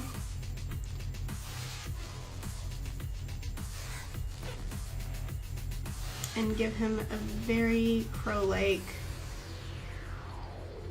little bit of pressure difference here, so I can get a little bit of variety in the, I don't know how well it shows up on the, especially, the camera is so far away, but perhaps later when we take a closer look, it'll be worth it if I add a little bit of variety to the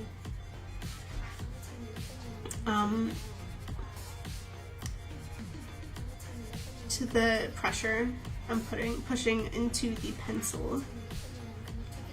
Would you like to test subjects, my cautious friend? Pipsqueak, but Dr. Crow is better. Oh, Dr. Crow? Paging Dr. Crow.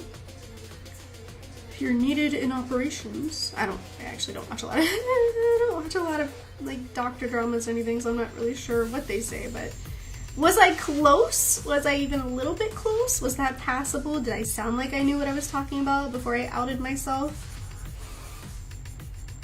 It kind of sounds like that Bangarang song, doesn't it?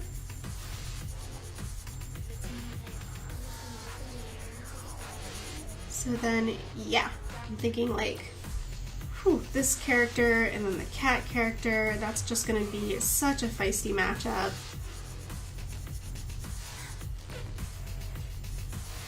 And then we of course have our whole standoff going down with the bakery duos.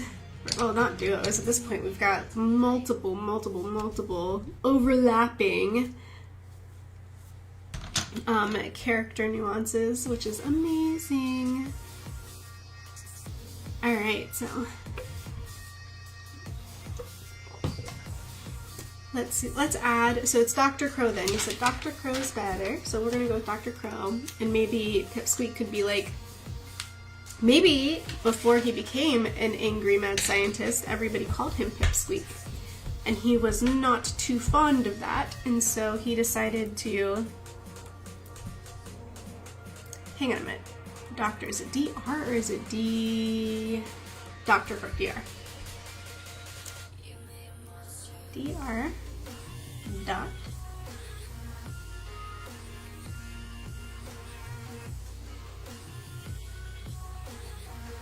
Crow, Dr. Crow, there we go.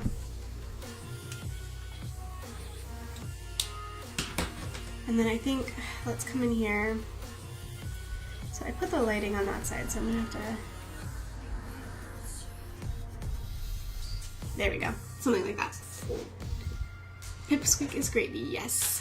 Crazy Chimp Collective.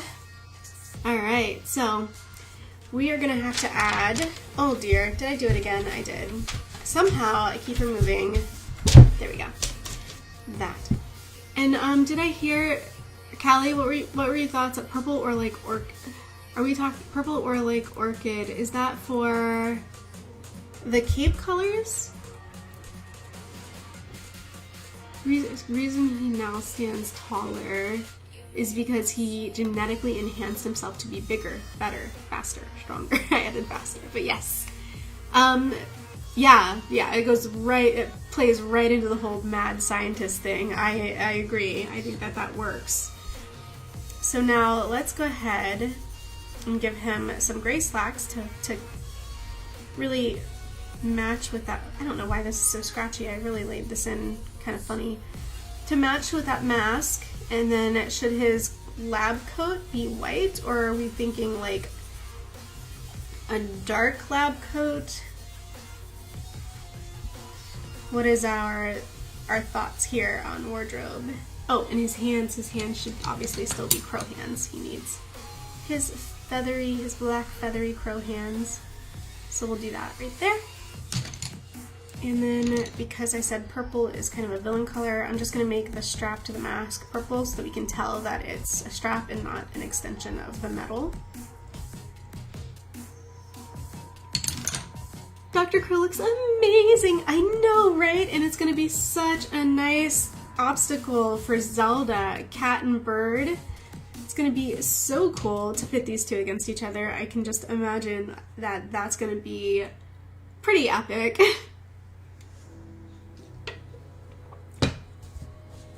And yes, the cape. So the cape, and you'd said purple or like an orchid. I do like purple, and purple would match really well with the whole blueberry thing. But it is kind of brown and purple already. Should we add a third color? Maybe the orchid would, but I'm so sorry, I don't know flowers that well. What colors are orchids? Let me take a look. Orchid is a lot of colors. Orchids are a lot of colors. Can you be more specific? Is that more of like an orange, like or were you meaning for like a lilac looking color for the orchid?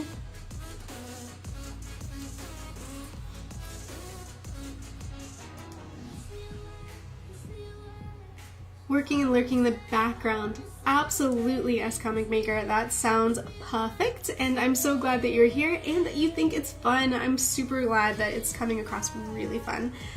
We are nearly there, really. Oh, except I need to pull back out the pencil because we still have ourselves a confectionery demon to draw.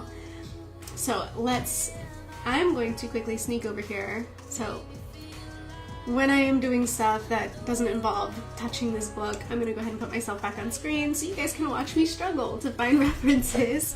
So I'm gonna just do a quick, this is gonna be so generic, but like demon girl drawing search. Let me narrow that down to easy or cartoon. Cartoon might be better.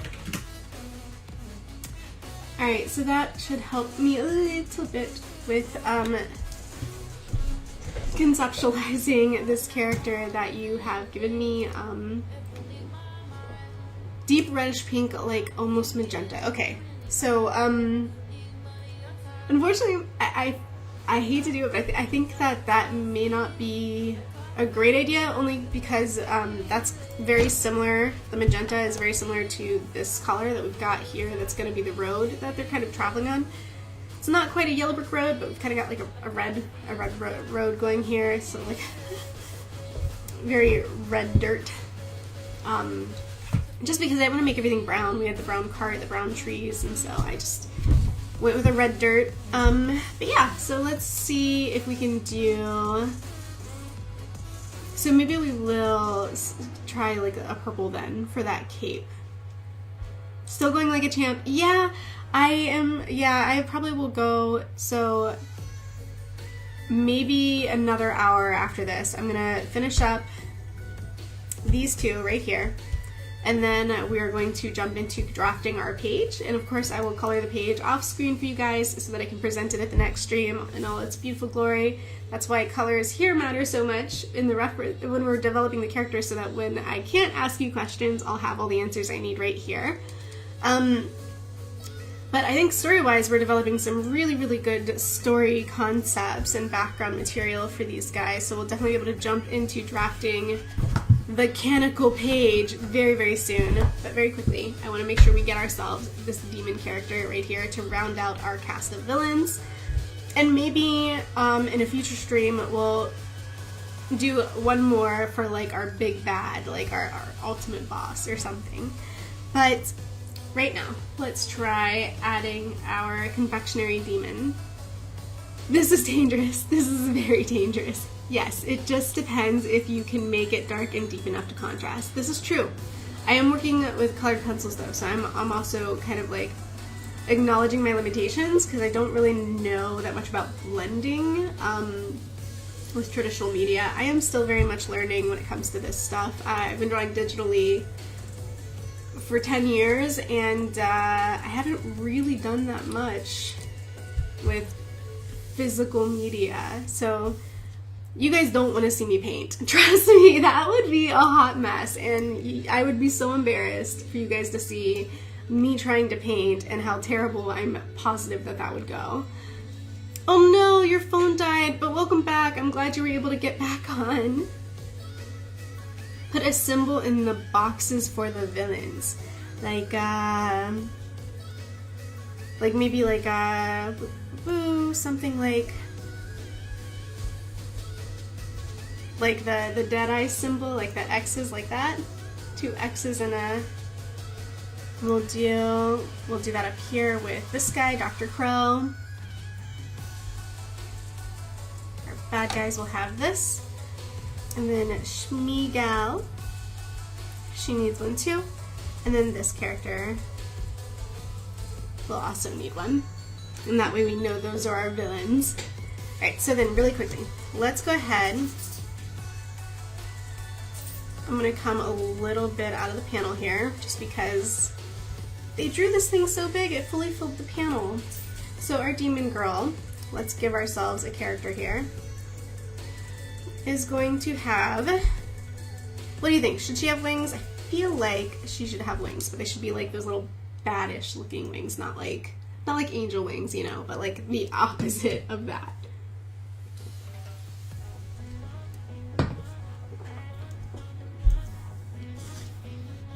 And then let's go ahead and give her a swooping neckline right here. And then, I don't know, maybe she's playing coy, so her head's kind of tilted this way just for the sake of this box right here. And we'll do like this, and then give her some collarbones like that. And then just some fluid hand movements where she's just being lackadaisical. Really, we're just developing the character. The pose isn't necessarily that important right now, I would say.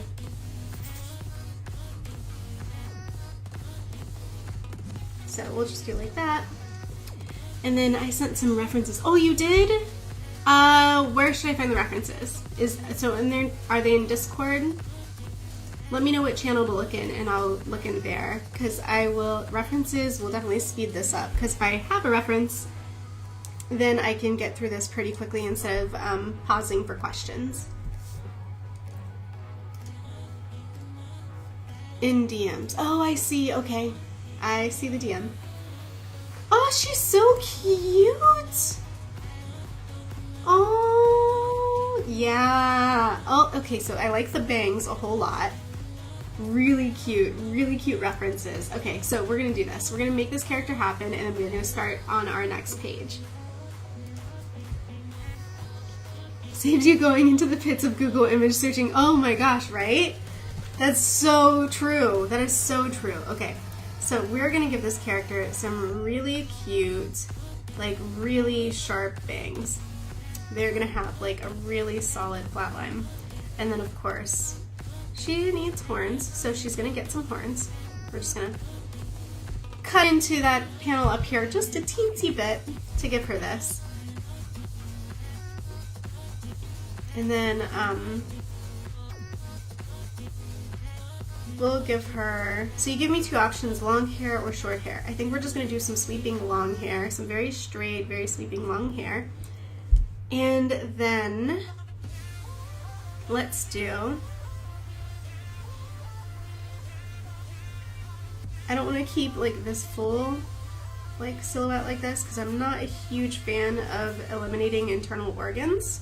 So we're gonna bring this out a little bit, even though it's cartoony and we could get away with it. I personally am just not that comfortable with eliminating all the important stuff that goes on right here in our bodies. So we're gonna bring that back. And then I think a very pretty,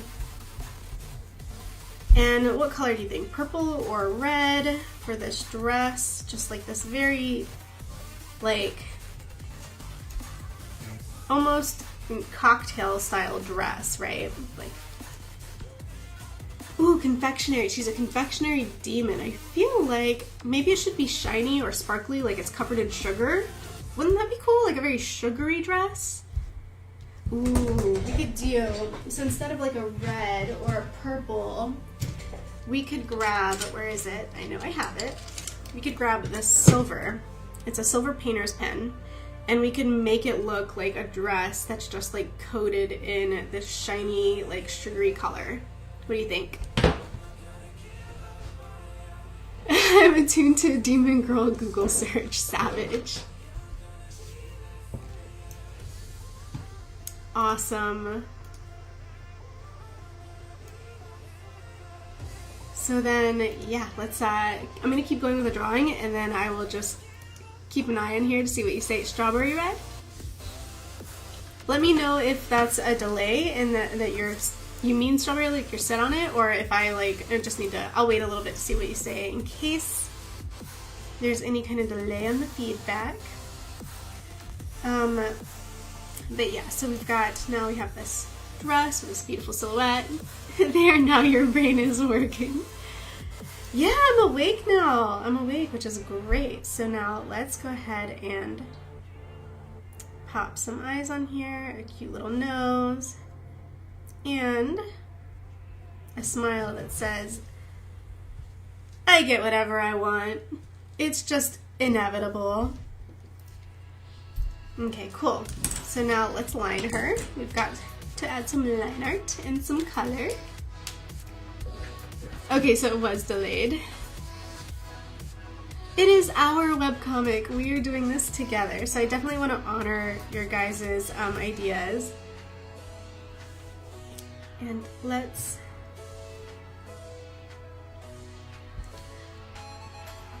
I just thought as far as there I go, pushing instead of dragging the pin. Again, thankfully it didn't cost me too badly. But yeah, I think like if we wanted to also sort of show that she's a confectionery demon rather than have to make it like a silent trait, we could make it a visual trait by kind of giving her that implication in her wardrobe wherever possible. So just looking for ways to incorporate all of that together.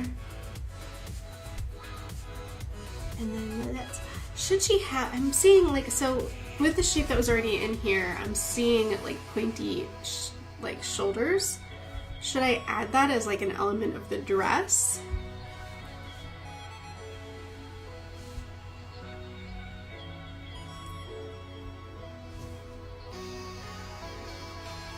And then we have, of course, these hands. Oh no, my hands are getting so shaky. I've probably had too much caffeine. We'll see what happens.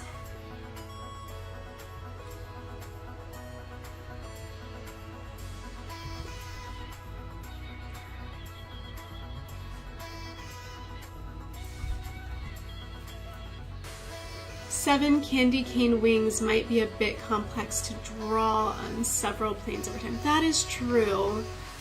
I do like the idea of like wings. You are, it would be a challenge though, to draw them from a lot of different angles. I wonder,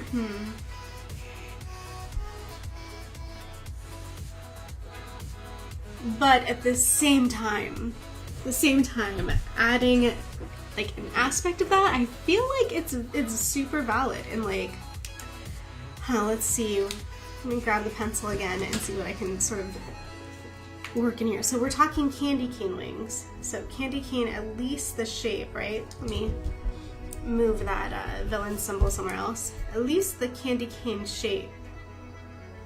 So we can come at this like this. And I feel like maybe if I just sort of tuck some wings in here, coming off of the candy cane like that, that might be something we could work with. But I really do want to hear what you think of that before I go ahead and add any ink to it.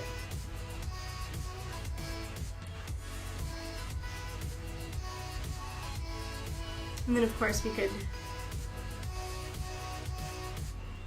add some spirally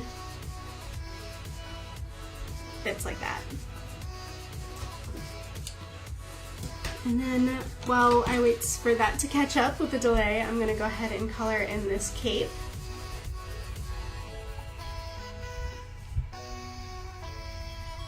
With our blueberry color.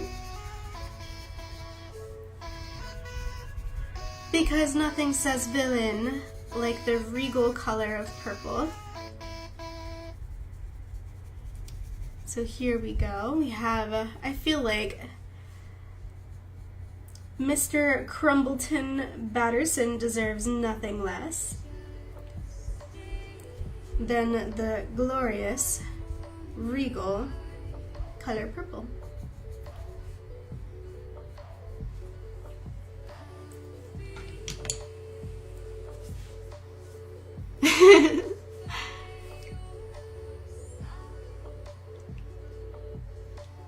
So, like, as a digital artist, okay, like me as a digital artist would do it just because, yes, what you could do is just have 2 candy canes for wings and have sugar falling off of them to give them a sense of existence.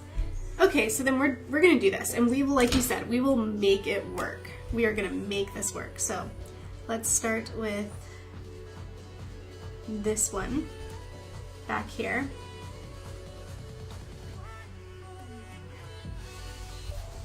And it will have like that. So it's gonna have like a little bit of a twist in it. Like that. And then let's grab this one over here. I'm trying to push, not pull the marker. It's kind of hard sometimes. But I'm trying.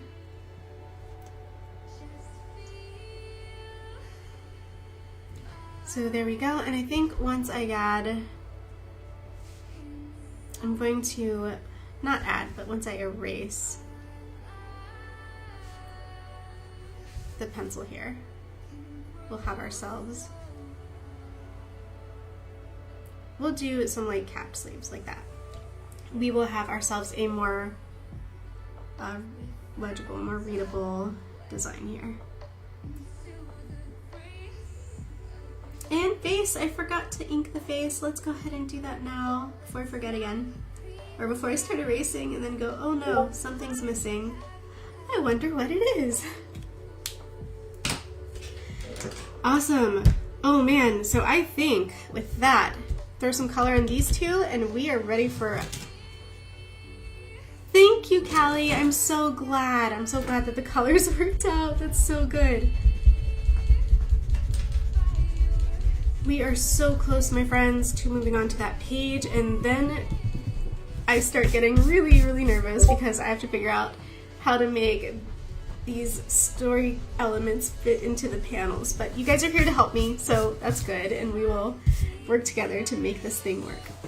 I kind of also like the contrast between this character and this character. I feel like they're on 2 ends of the spectrum here, and that's pretty cool.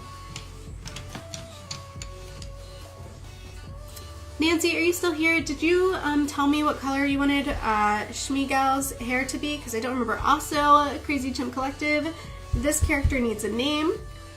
And then, oh right, candy canes.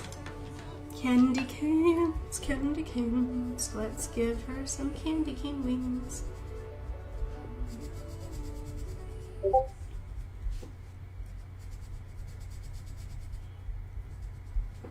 And then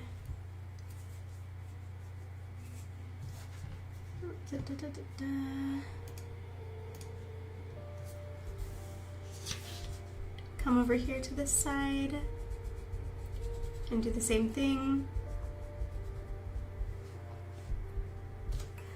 I think I'm missing, yeah, like that. We'll do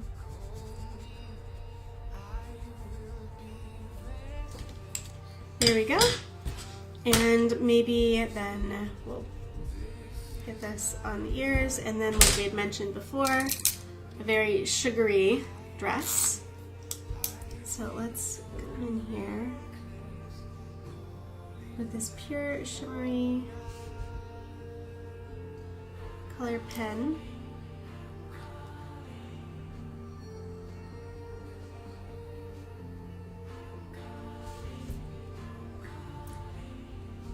Very confectionery.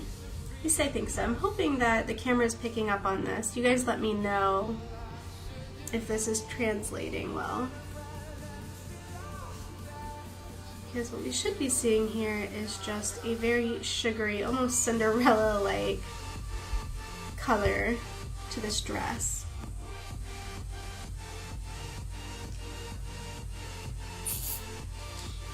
So there we go. Are you guys seeing that? So it's very, there we go, very shimmery, very shiny. But not all that shimmers is gold. No, some of it is silver. And then what color skin and hair would you like her to have? And then this character up here, I'm still here. We can do like a blue or teal for her robe. That sounds good. So I think I have a really pretty teal. It says sea green, but it's very similar to teal. I'm going to check one more place, and then if not, then we'll use this for the teal robe.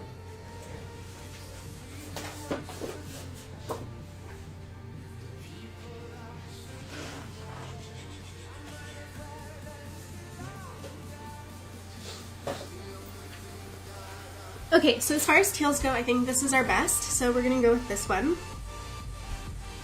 And then Candy Calamity, mix of candy and calamity. Excuse me 1 second.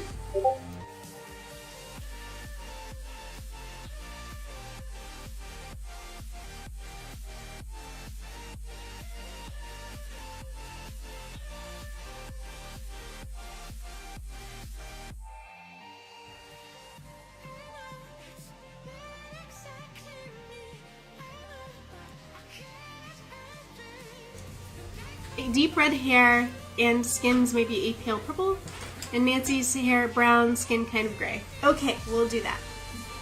Alright, so I'm going to start here with the teal.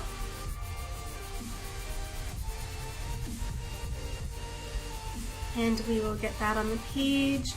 Oh my goodness, that silver, like, what is this?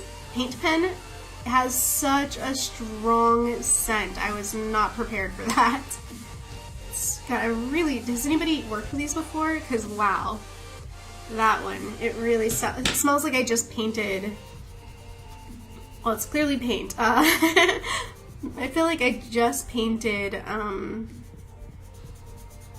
don't know, like furniture or something, like if I was trying to, I don't know, like it doesn't smell like wall paint, so I don't want to say like painted a room, but like it definitely has like a varnishy kind of smell. Hopefully I'm using that word correctly. Hopefully I mean it's all like it's my interpretation to what I think it smells like anyway, but like that's kind of like what comes to mind. Kind of like spray paint almost, except that it's clearly not. It's very liquidy. pretty Perry getting high on paint fumes. No! If you guys catch me using those more and more in my streams, get help. Like, I think she's abusing the paint pens, guys. There's something going on here that just doesn't seem quite right. Okay, so we were saying for deep red hair and a light purple skin for, now let's see, how did you say this? It was Candilemity, for Candilemity. So let's get in here with this red for the hair. And then a light purple skin. So I have this really pretty lavender. We were using, just for reference, so we're using this darker one for the blueberries. We use this lighter purple one, this lavender, for the skin. For Candilemity. So she's gonna have just this really pretty lavender tone.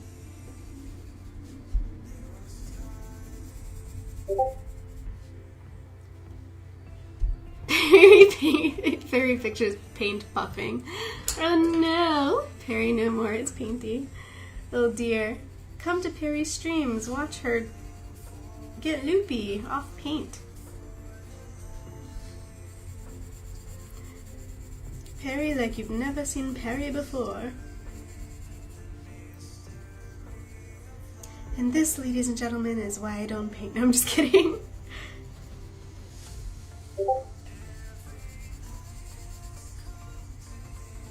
Let's see, let's see, let's see.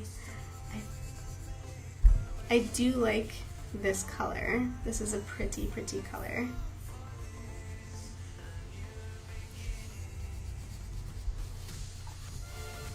Alright, so are we all like on board with the idea that once I flip over to our story pages, we're dealing with a situation where this group of villains, I'm going to go ahead and put her villain mark back on here,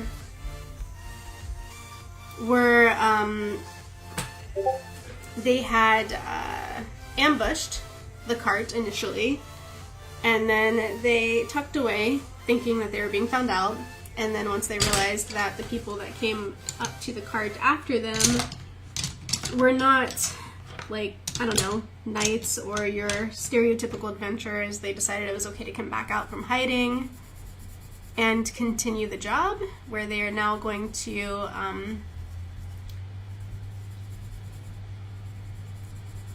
attack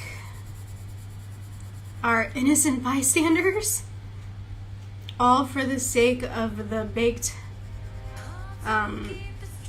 the contents of that cart, which were, in fact, baking supplies. And then we took like a nice gray tone for her skin, so.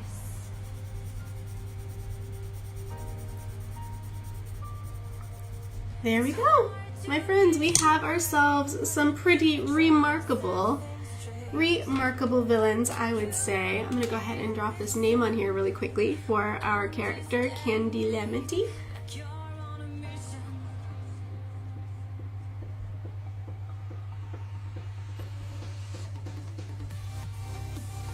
And then, before I forget, let's also put your name on here so we always know who made this character, Crazy Chump Collective.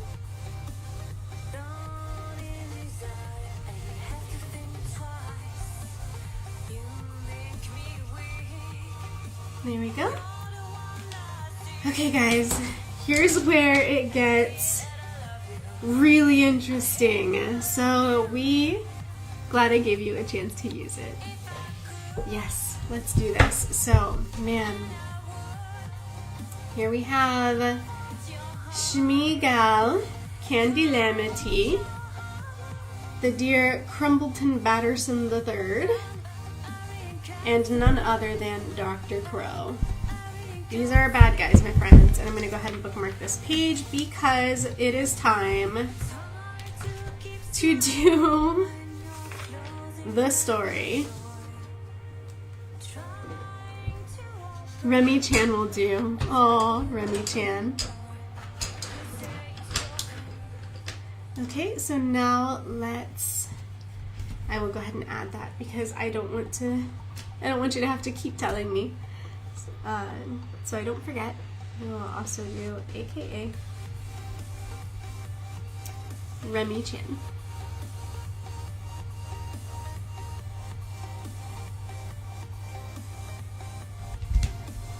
There we go. Alright, so I am going to put this away to break very, very briefly. So hang on, let me tell you. I'm going to go ahead and set this to break very, very briefly because I'm going to take a very, very brief break, and I will be right back. So don't turn off the stream because we are still going to do our page, but I am going to just run to the restroom very quickly. But I'll be right back.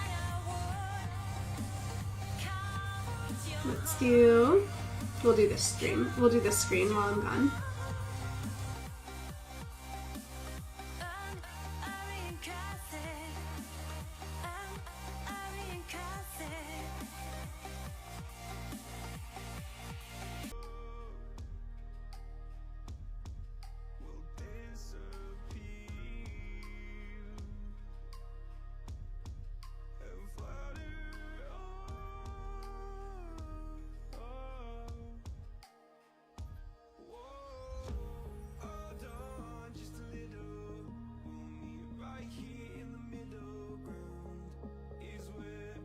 You guys probably didn't hear anything I just said because I didn't realize I was muted. I was just saying that it's okay. I'm not going to do anything with those tags other than give you guys credit during the stream for the characters that you created, so don't worry about me like following up with you on your company channel if that's what you're using. It's all fine. I'm not going to do anything that's going to create any external activity. It's all going to stay in stream, and that's just to give you credit for the characters you created.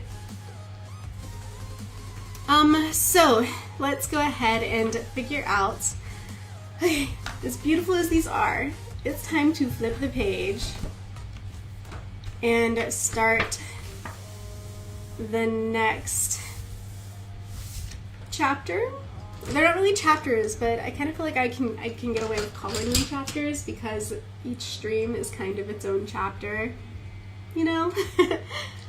So let's go ahead and take a look at this and see what we can do with our story. So we already have situational awareness of where all the characters are except for our bad guys. So this is where we get to really be creative and have some fun. Do we want them jumping down out of the trees, you know, or like, because we have this wagon in the middle of the road. Here's our bird's eye view. Pick that up. There's our bird's eye view. So we could have our villains jumping down out of the trees.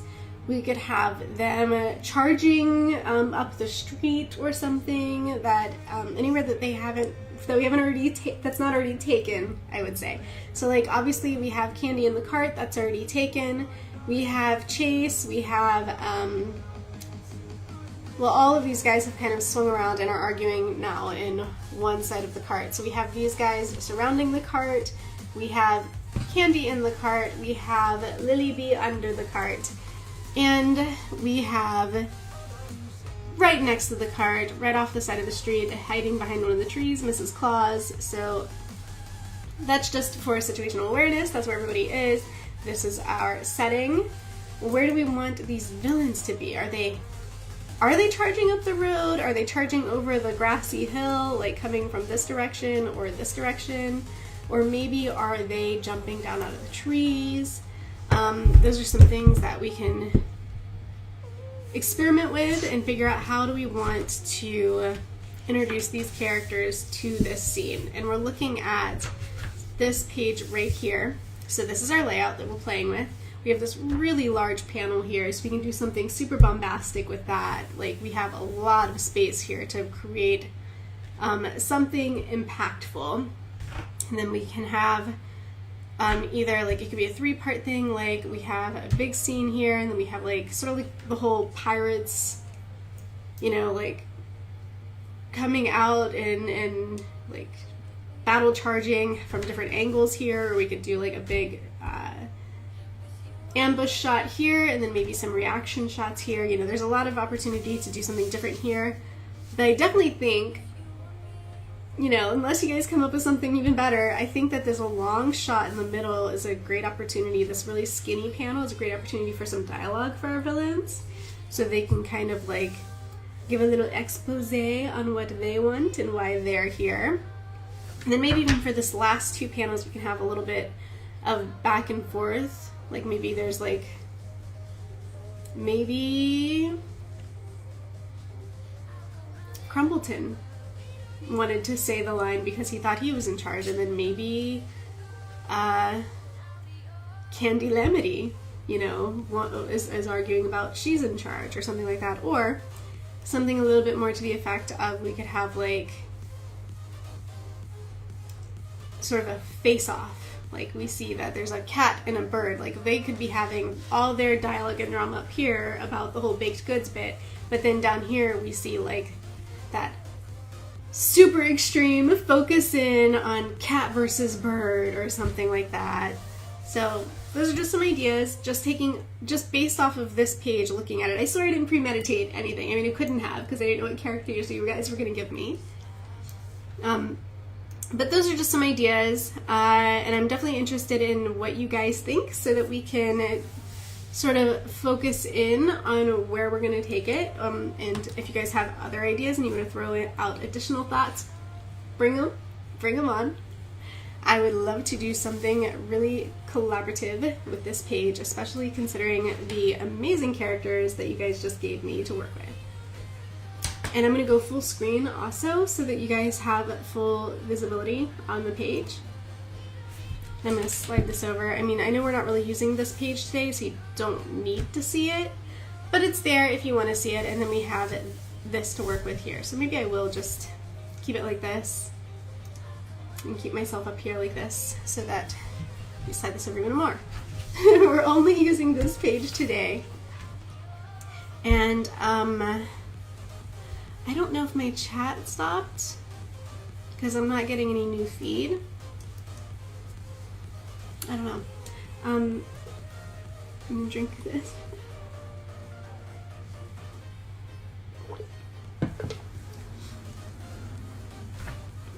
So definitely, I want to include, one thing I want to make sure is that I include everybody. So I've got to make sure that Schmeagol gets some, we shine some light on all four of these. Schmeagol, Candy Lamity, Dr. Crow, and Crumbleton Batterson. So I'm thinking. Let's, what if, so I want a really cool like momentum shot, right? Like movement. So what if we have, I'm gonna just drop in a quick line of action, right? We have somebody swooping in, swinging down from the trees, and we can have like little heads down here, like, and then there's like a little flowery thing, and maybe like a cat tail, like right here, representing the other two. And then these guys could be like nose up in the air, like nose up, so we know that we're like, there's this extreme tilt here, right? And then I'm just gonna bump this guy over a little bit because I think I made him too close. Oh, there we go. I think it was just because no one was chatting. At least it's not broken. We could have them come out and ask a question about the cart. Okay, so I'm kind of liking the idea of them swooping out of the trees. I think that would be super theatrical. So let's, this guy has got like, just drawing in some very quick references, like just using hair to be like, okay, well, that's Earl's hair, right? Like he's got like the whole bald spot on top, ring of hair. This is Chase's big floof of bangs up here, so there's that. So now we know that they're in the bottom of the panel here, which means we're really looking up high, up into the trees, and so then we can have like this tree line, but swooping out of it. Kind of like the idea of swooping out of it, we have, where's that bigger eraser? You want to be cinematic, you know, you gotta make an entrance. These are some characters with style. They need a stylish entrance. Curse you, Perry the Platypus. Why Perry the Platypus? I think it's the first time I've gotten that reference, but I did get the reference. So proud of myself for that. I did get the reference.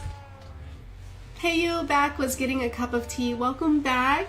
I hope you enjoy your cup of tea. It is certainly the season for it. It's definitely the cooler weather months.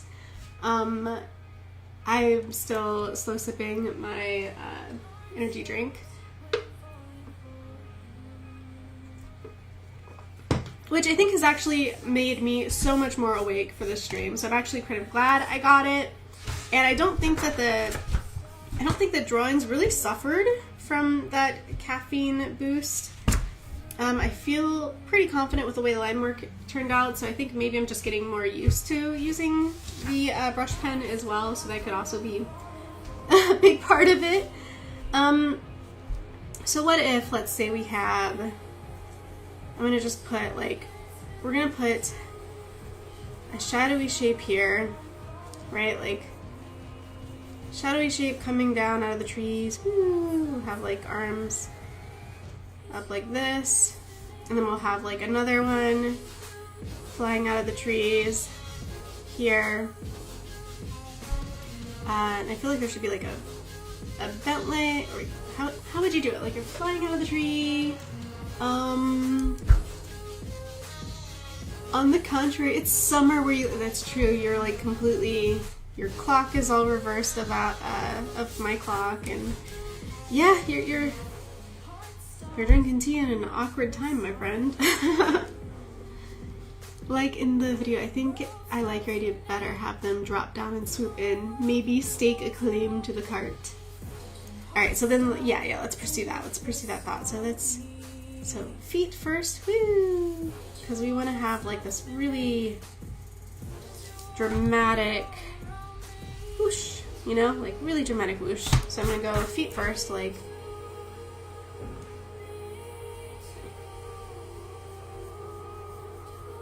so it's very dramatic. I'm not sure what I'm doing with the feet here, guys. I'm not really that experienced with dynamic poses, to be completely honest. Let me see. Go to old reference. Dynamic fighting poses, because I think that might give me something a little bit more high angle. And sort of swoopy, like tree swoopy. I should come prepared to these streams. I think this is what I'm going to do from now on. I'm going to come prepared with like some, that might work, with some reference pages already pulled up so that I can, we're going to do that, so that I can more quickly do this like a boss and look like I know what I'm doing instead of revealing to you guys that I'm constantly searching. Not that it's a bad thing. It's not a bad thing to use references. I just don't want to eat up too much time, that's all. Be right back, going to check my channel. Alright, cool, awesome. Wheatistic Draws, I am glad that you came by the stream, and I look forward to you coming back. And yes, though that's more a thing of hemispheres than chronology, I live in Australia south of the equator. Fair point. Very fair point. So I'm going to, so this pose that I found, let me see what I can do here. So there's person's head goes like this, and then their arm kind of reaches across like this, like they're swinging down, right? So then we have a shoulder here, torso doing like this, right? Like here's torso, here's that little stomachy area, and then what this person's doing is got like this leg out, this crazy kind of leg shape thing, doing like a ah. And then this one is bent back like this. Yeah, there we go. So I think this could be really cool for somebody who's swooping out of the trees, like whoo. And then let's just do a foot up like that, and then see, got that going on, and then let me erase this little ghosty looking shape that I put back here and try to do something a little bit more. So should I just have the one in this panel and maybe drop a few others over here? I feel like, oh, man. Is that like a create your own comic book? It is, it is. It's actually, I picked this up at Barnes & Noble, and it's Create Comics, a sketchbook. So it's a sketchbook for comic creation. It has just so many, I mean, I don't know the count exactly, but it's got like, look at that thickness. So many pages full of empty panels. And what we've been doing in these streams is filling these in with our own like homebrew story that we're creating on the fly. So that's why I'm waffling a little bit, trying to figure out what we're doing with this, with these new characters that we're literally dropping into the scene, literally dropping them from the trees. But these are the characters. At the beginning of each of my streams, we go ahead and do a character creation period where we create new characters based on what people come up with in the chat. And then once that is done, we come back here to the actual story and start plucking them in and continuing the story with the characters that were already established as well. So if you make a character in a stream and then you come back to a later stream, we are going to continue those same characters along the story because this is all going to become part of one big cohesive storyline. Post is looking awesome. Thank you. I don't know what I'm doing, so I'm glad it looks like it turned out okay.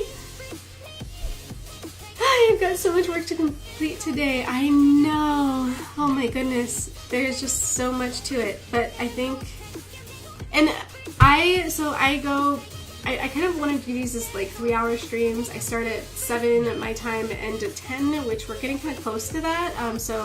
And the reason why I'm doing it in that interval is my phone kind of dies on me after about 3 hours, so that kind of lets me know that it's time to like walk away from it and to get a break. So if I don't, like before, if I don't make it through all the panels, I will, of course, everything that we talk about, that's why I think telling the story now is so important in the chat, like all of this development before my slow 2 hands can put them on the page, we make sure we at least talk about it, so that anything that we don't get done before the stream ends, I will get done, you know, in between, so that for the next stream you guys can enjoy the fruits of our labor and all of our story and brainstorming that we do. I hadn't seen the comic strip before. Oh, you haven't seen this part? You haven't seen the colored pages? Oh no, I gotta make sure you see these. Yeah, we have, okay, let's take a look. Yeah, the colored pages. Here is the first one. So let me scroll down and let me, again, move my microphone because my microphone likes to get in the way. Just with the way I've got this mounted. Here we have Chase and Earl eyeballing the cart, that top-down view, and then of course we have Dave just sprouting out of the ground like that, and Zelda taking a nice cat nap in the sunshine before they all circle up and argue about who claims the cart and its spoils. Little though do they know or realize there are already occupants of the cart nearby, this one under the cart.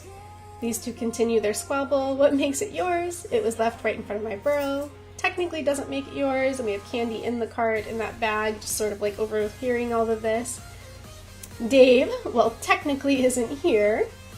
And then Zelda, of course, is the first to notice Mrs. Claus and the others hiding about. This is your first, well, welcome to the stream, Wheat to Stick. I'm so glad that you decided to pop in, and I hope you enjoy the stream and that you choose to come back for more and participate in some of our storytelling and character making. We are actually good on making characters today because I want to make sure we get this page figured out before the stream ends. But you can definitely help us drive the story for this page today, and then the next time we stream, you can help create your own characters and we can add them to the story. Yay, the colored pages are so cohesive. Thank you. I tell you what, like, I haven't really like labeled what colors I'm using. I just have them all in this egg. So it took me a minute to match some of the colors from the first stream for the page from the second stream. I was like going through and I was picking out, like, I was like, is this it? Is this the mahogany? And just sort of like lightly touching it to the first page before putting it on the second page. I'm sort of figuring it out as I go, but I think it's been a really great process so far. And so we're going to swing out this character here and have these guys look up and feel, you know, kind of like surprised. This guy's falling from, not falling from the tree, but swinging out of the trees. I'm going to figure out how I'm going to put a tree back there. But then we can have, I think, the beautiful, like, tree line opening right here in front of the road, maybe. Like, we have our, like, a horizon line. Where should our horizon line be? I'll figure that out, but then we'll have, like, the road going like this, you know? And then we can drop silhouettes. The other characters could be, oh, thank you so much, Black Cat Kitchen. I'm glad you think so. I'm trying.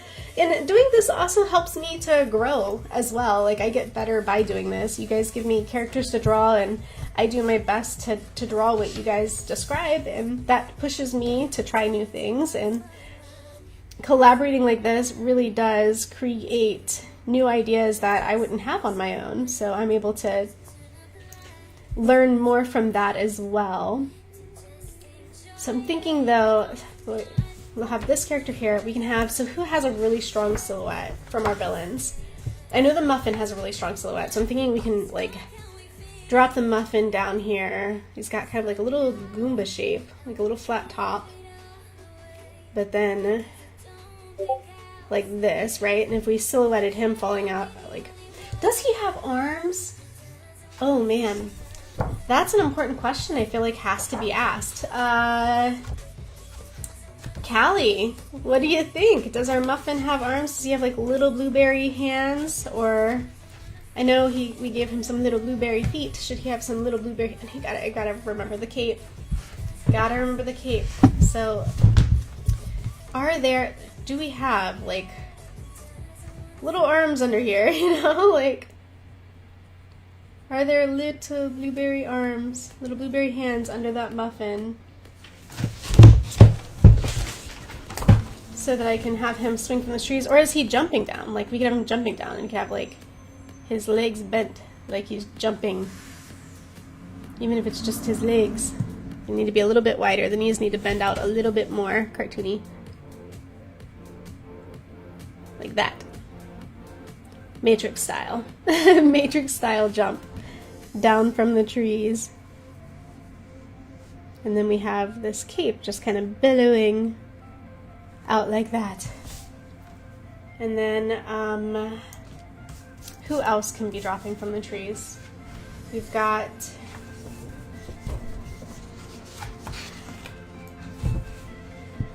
Candy Calamity, Schmeagol, Dr. Crow, and Crumpleton. Dr. Crow, Crumpleton, Schmeagol, Candy Mitten.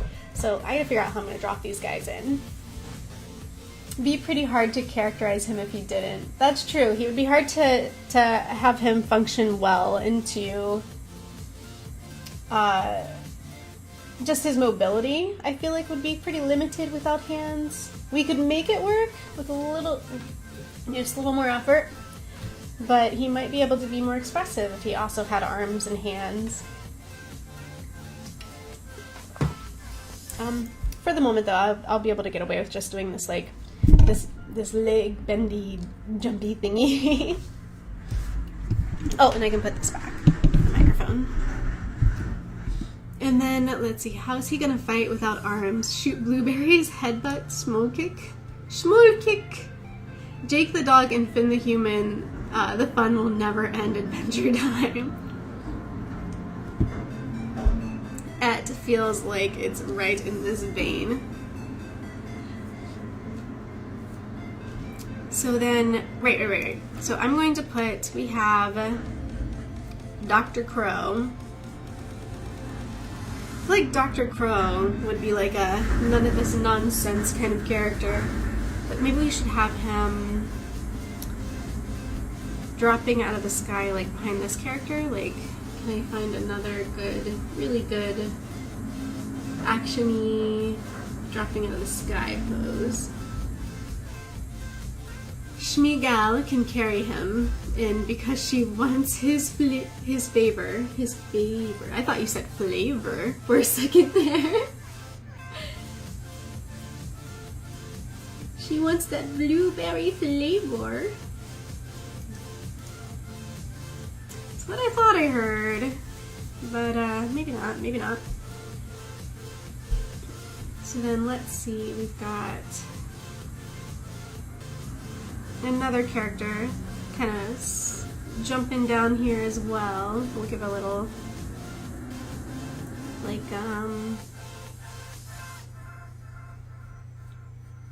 bunched up, kind of jumpy shape. Have the foot come out like this. You can have, like, the other leg come down a little bit further, like that. Shoulder. Like this. And hands display like that. And head, of course, head, like this. And then, where's the other hand? Maybe the other hand is forward, like preparing to land.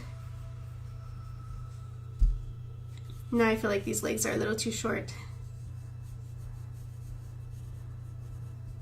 Let me make those a little bit bigger. Does that look alright? Like somebody who's like falling and trying to catch themselves falling, like I don't know. That might work. We'll try it.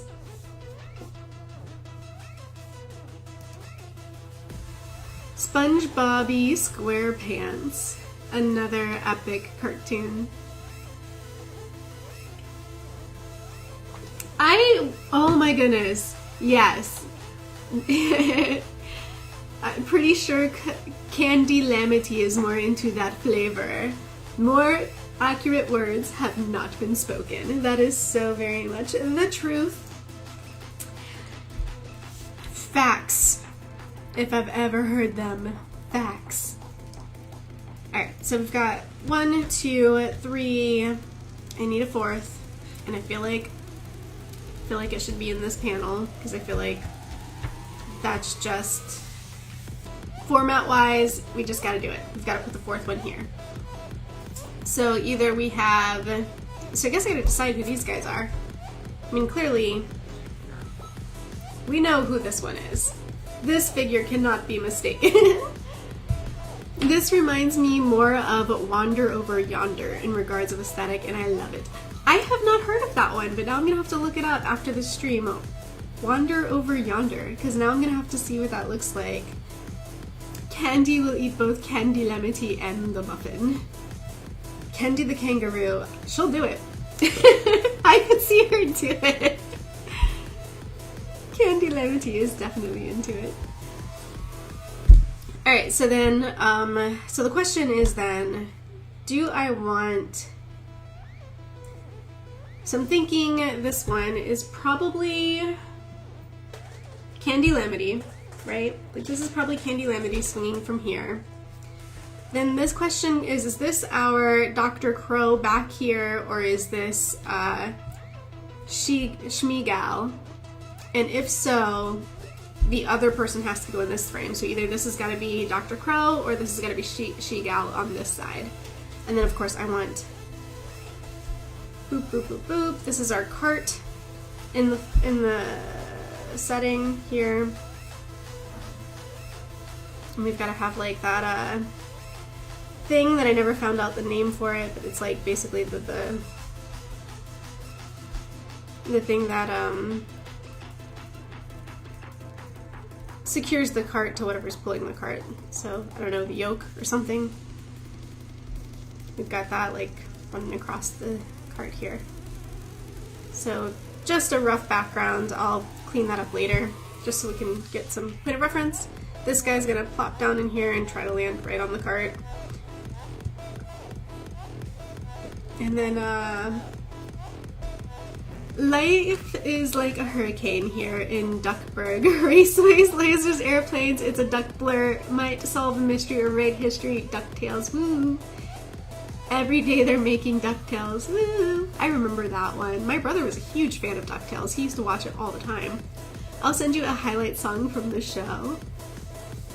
Okay, I'll keep an eye out for that. It's kinda apt that she's a demon girl, but instead of eating your soul, she wants to eat your sugar. She needs herself a sugar daddy. Alright, so I got the song link. I will definitely check that out after stream. I just don't know if it's a good idea to play that right now because it's probably copyright, you know? So I don't want to cause any trouble with the YouTubes. Alright, so Candy Lamity. Crow, Dr. Crow, or I feel like, so cape-wise, man, wouldn't it be cool, although it would be easier to draw the scientist coat on here. The coat would be easier to draw, but hear me out. Thank you, Black Cat Kitchen. Yay! Yeah, I know, I just hit 800 subs. I'm really excited. Thank you so much. It's been a little bit slow going these last couple of months, but you know, it's all about creating quality content and hopefully adding value, and then eventually people who are looking for that kind of value in this niche will find the channel and subscribe. That's the hopes and the plans and the thinking behind it, and I really appreciate you giving me that congratulations. Thank you so much. And if anybody who is watching this stream hasn't subscribed but does like the stream and the content that we're making, I would like to invite you, on that note, to subscribe. And of course to add some likes if you are enjoying the stream. And then, okay, so what I was thinking about this pose is like, while I can definitely draw, I can see myself drawing very easily Dr. Crow here, would it be worth the challenge to put Shmeegal here because she's got that cloak and a billowing cloak? I feel like, man, out cloak drawing. I feel like there's got to be a good reference for how to do this, but like seeing that cloak of her is just like whew, you know, like billowing. And if not in this pose, then maybe in like another pose here we could still do a billowing cloak, you know? It looks like, I mean, that's just, it's too good of an opportunity to pass up, right? Like, you've got this character that's wearing this big, like, secret society type cloak. You kind of have to draw it billowing in a dynamic pose. I feel like that's just, you know, like, it doesn't make sense. I'm just, in my mind, though, I'm trying to wrap my brain around, like, okay, but what does that look like? What does that look like? It sounds cool. What does it look like? How do I draw that? I have no idea. It just feels like, man, maybe it could be like, you do like a top-down view and you just see like all these, like, right, like, woo, maybe I need to work on my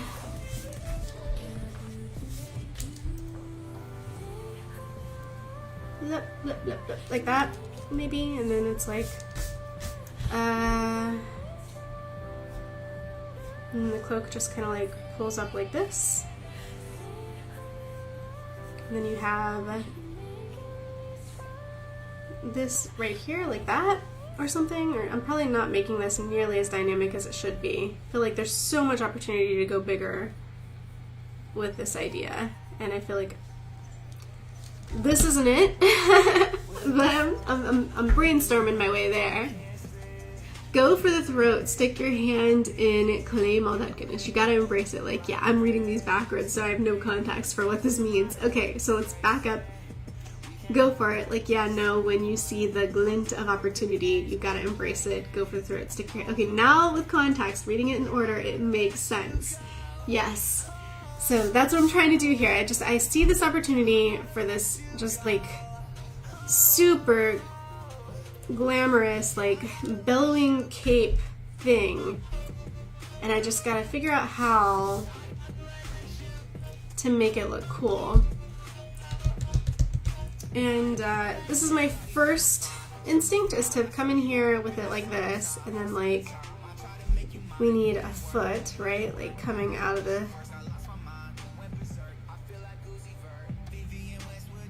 We need like a shoe. But like not just a shoe, but like the bottom of a shoe. If it wasn't already hard enough, the bottom of a shoe, right? Like coming out of here like this. And then maybe another one where it's like toe pointed down.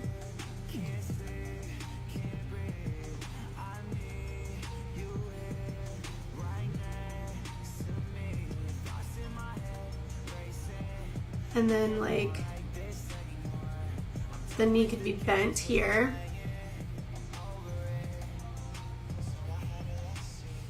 So something like that, right? Like we're seeing like the top, somebody landing maybe, like not somebody, we know who the somebody is. The somebody is our cloaked figure, she-gal. So that's an idea. I might workshop it a little bit and hone this pose into something a little bit more visually transparent, something that translates a little bit better. I've got like this, I apologize, this light shining on the book here is because my cat opened the blinds. I will be right back. Hey buddy. I know baby, I know you want to be in the window, but you're obscuring the view, my love. I know. He says no, no, no, no, no. He wants to be in the window. How is that light still there? I'm confused. I blocked it. I'm still seeing, where's that coming from? Not that. Where is that light coming from? The world may never know. Let's see, I love billowing fabric hair. I know, right? It's so epic. It's like my favorite thing to draw, which is why my OCs have such an abundance of flowy fabric. Be it scarves, sashes, dresses, long ponytails, etc. Agreed. I agree. It's so nice to have some really flowy elements that you can really play with. Alright, buddy. Let me put you down. And figure out where am I going wrong here with this beam of sunlight that is somehow still hitting my book. I wonder, is that?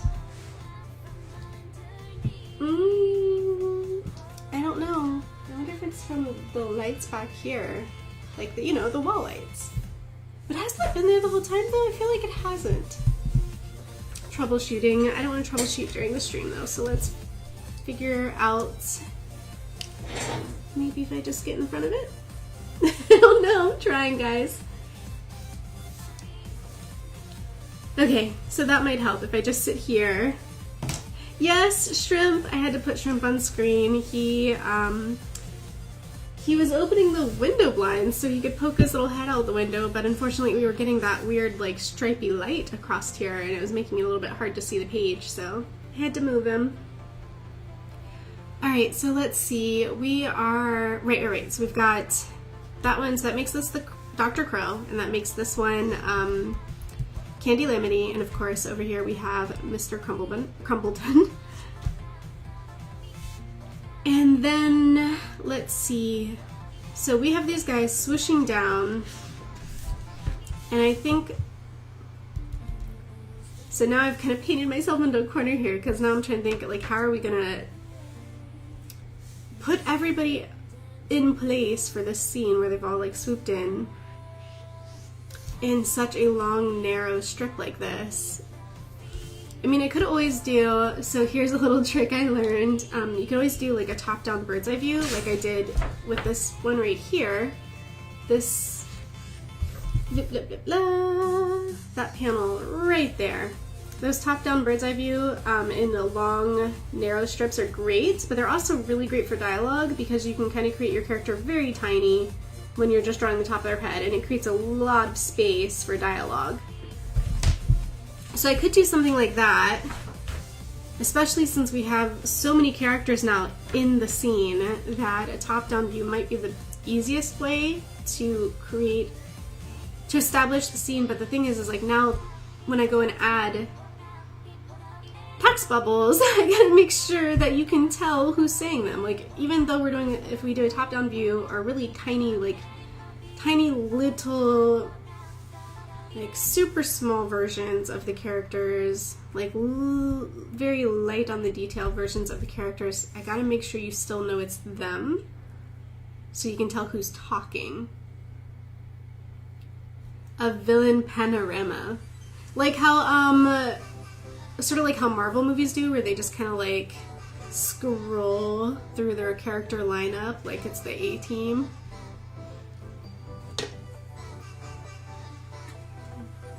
I actually really love that idea, and I'm definitely going to do that.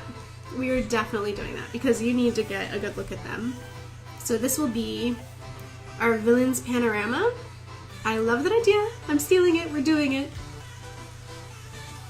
We are going to have, so I would like to do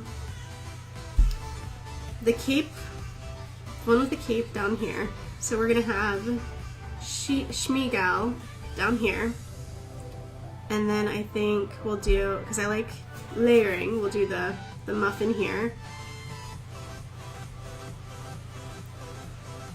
And then we'll do Dr. Crow right here. And then we'll do over here Candy Lemity, right? So that gives us the villain lineup, which I think is actually a really epic idea. We need a really good look at this band of bandits.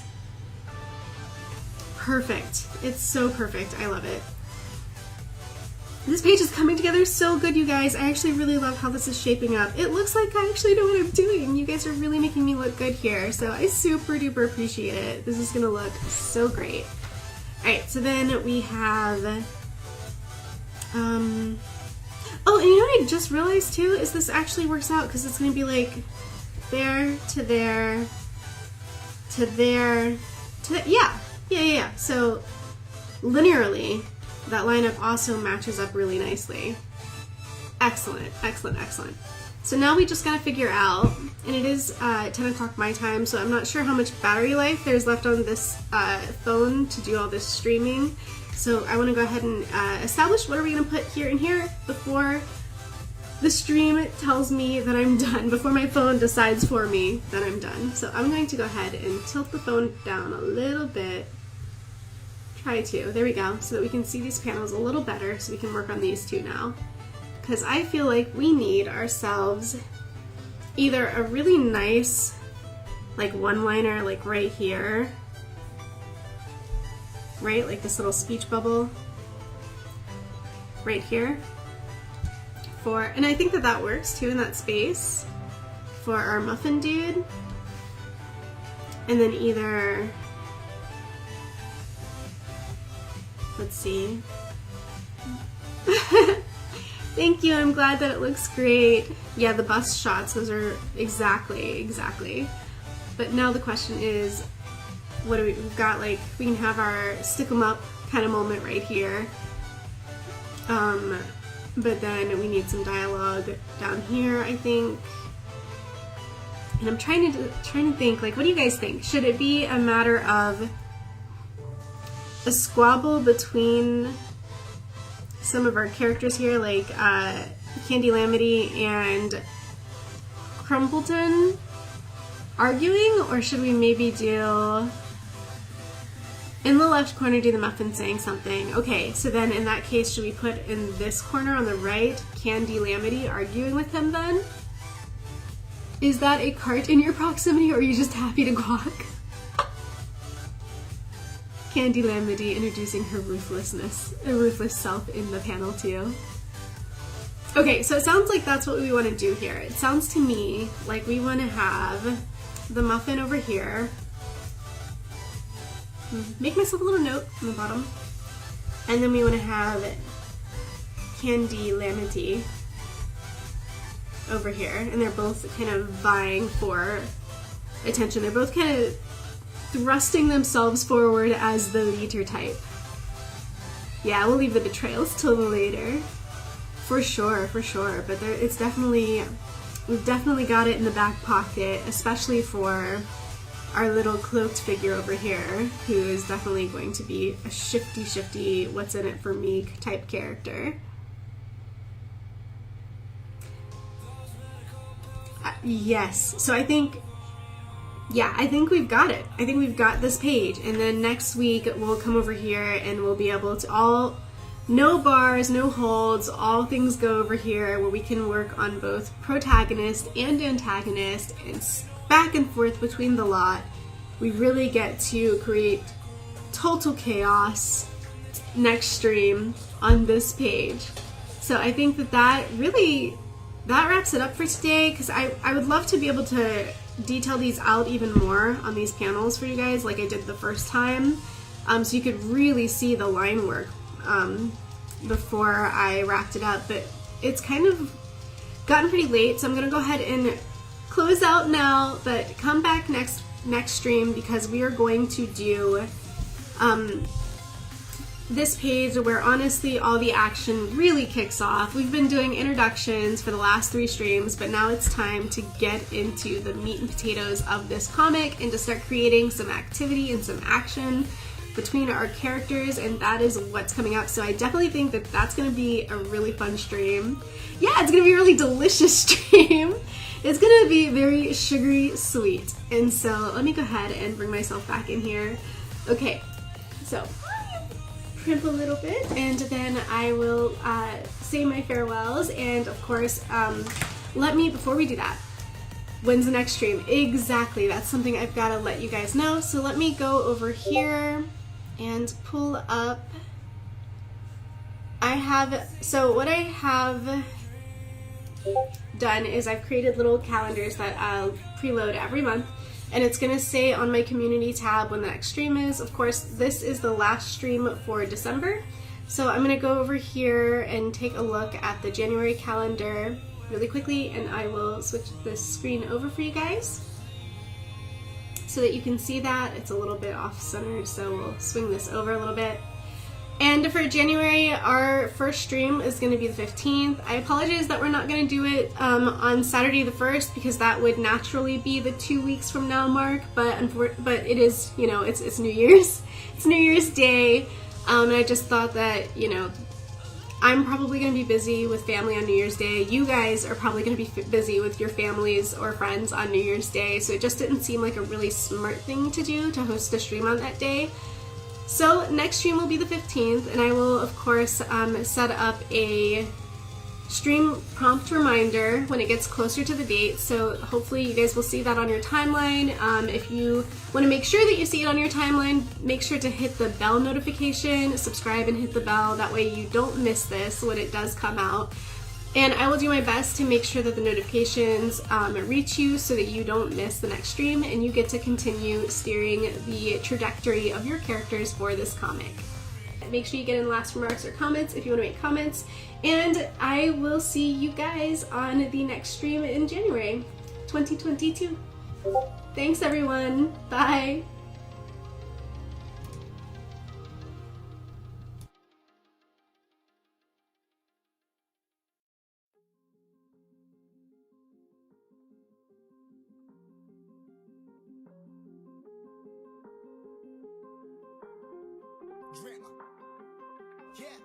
Yeah, I've been running and running to keep it 100. It's all that I wanted, but lately I don't get the stomach. The higher the summit, the harder the plummet. They know me all over this planet. I'm just a man and I can't understand it. Proud that I win and I did it myself. Probably wouldn't if I got the help. Hearing some women all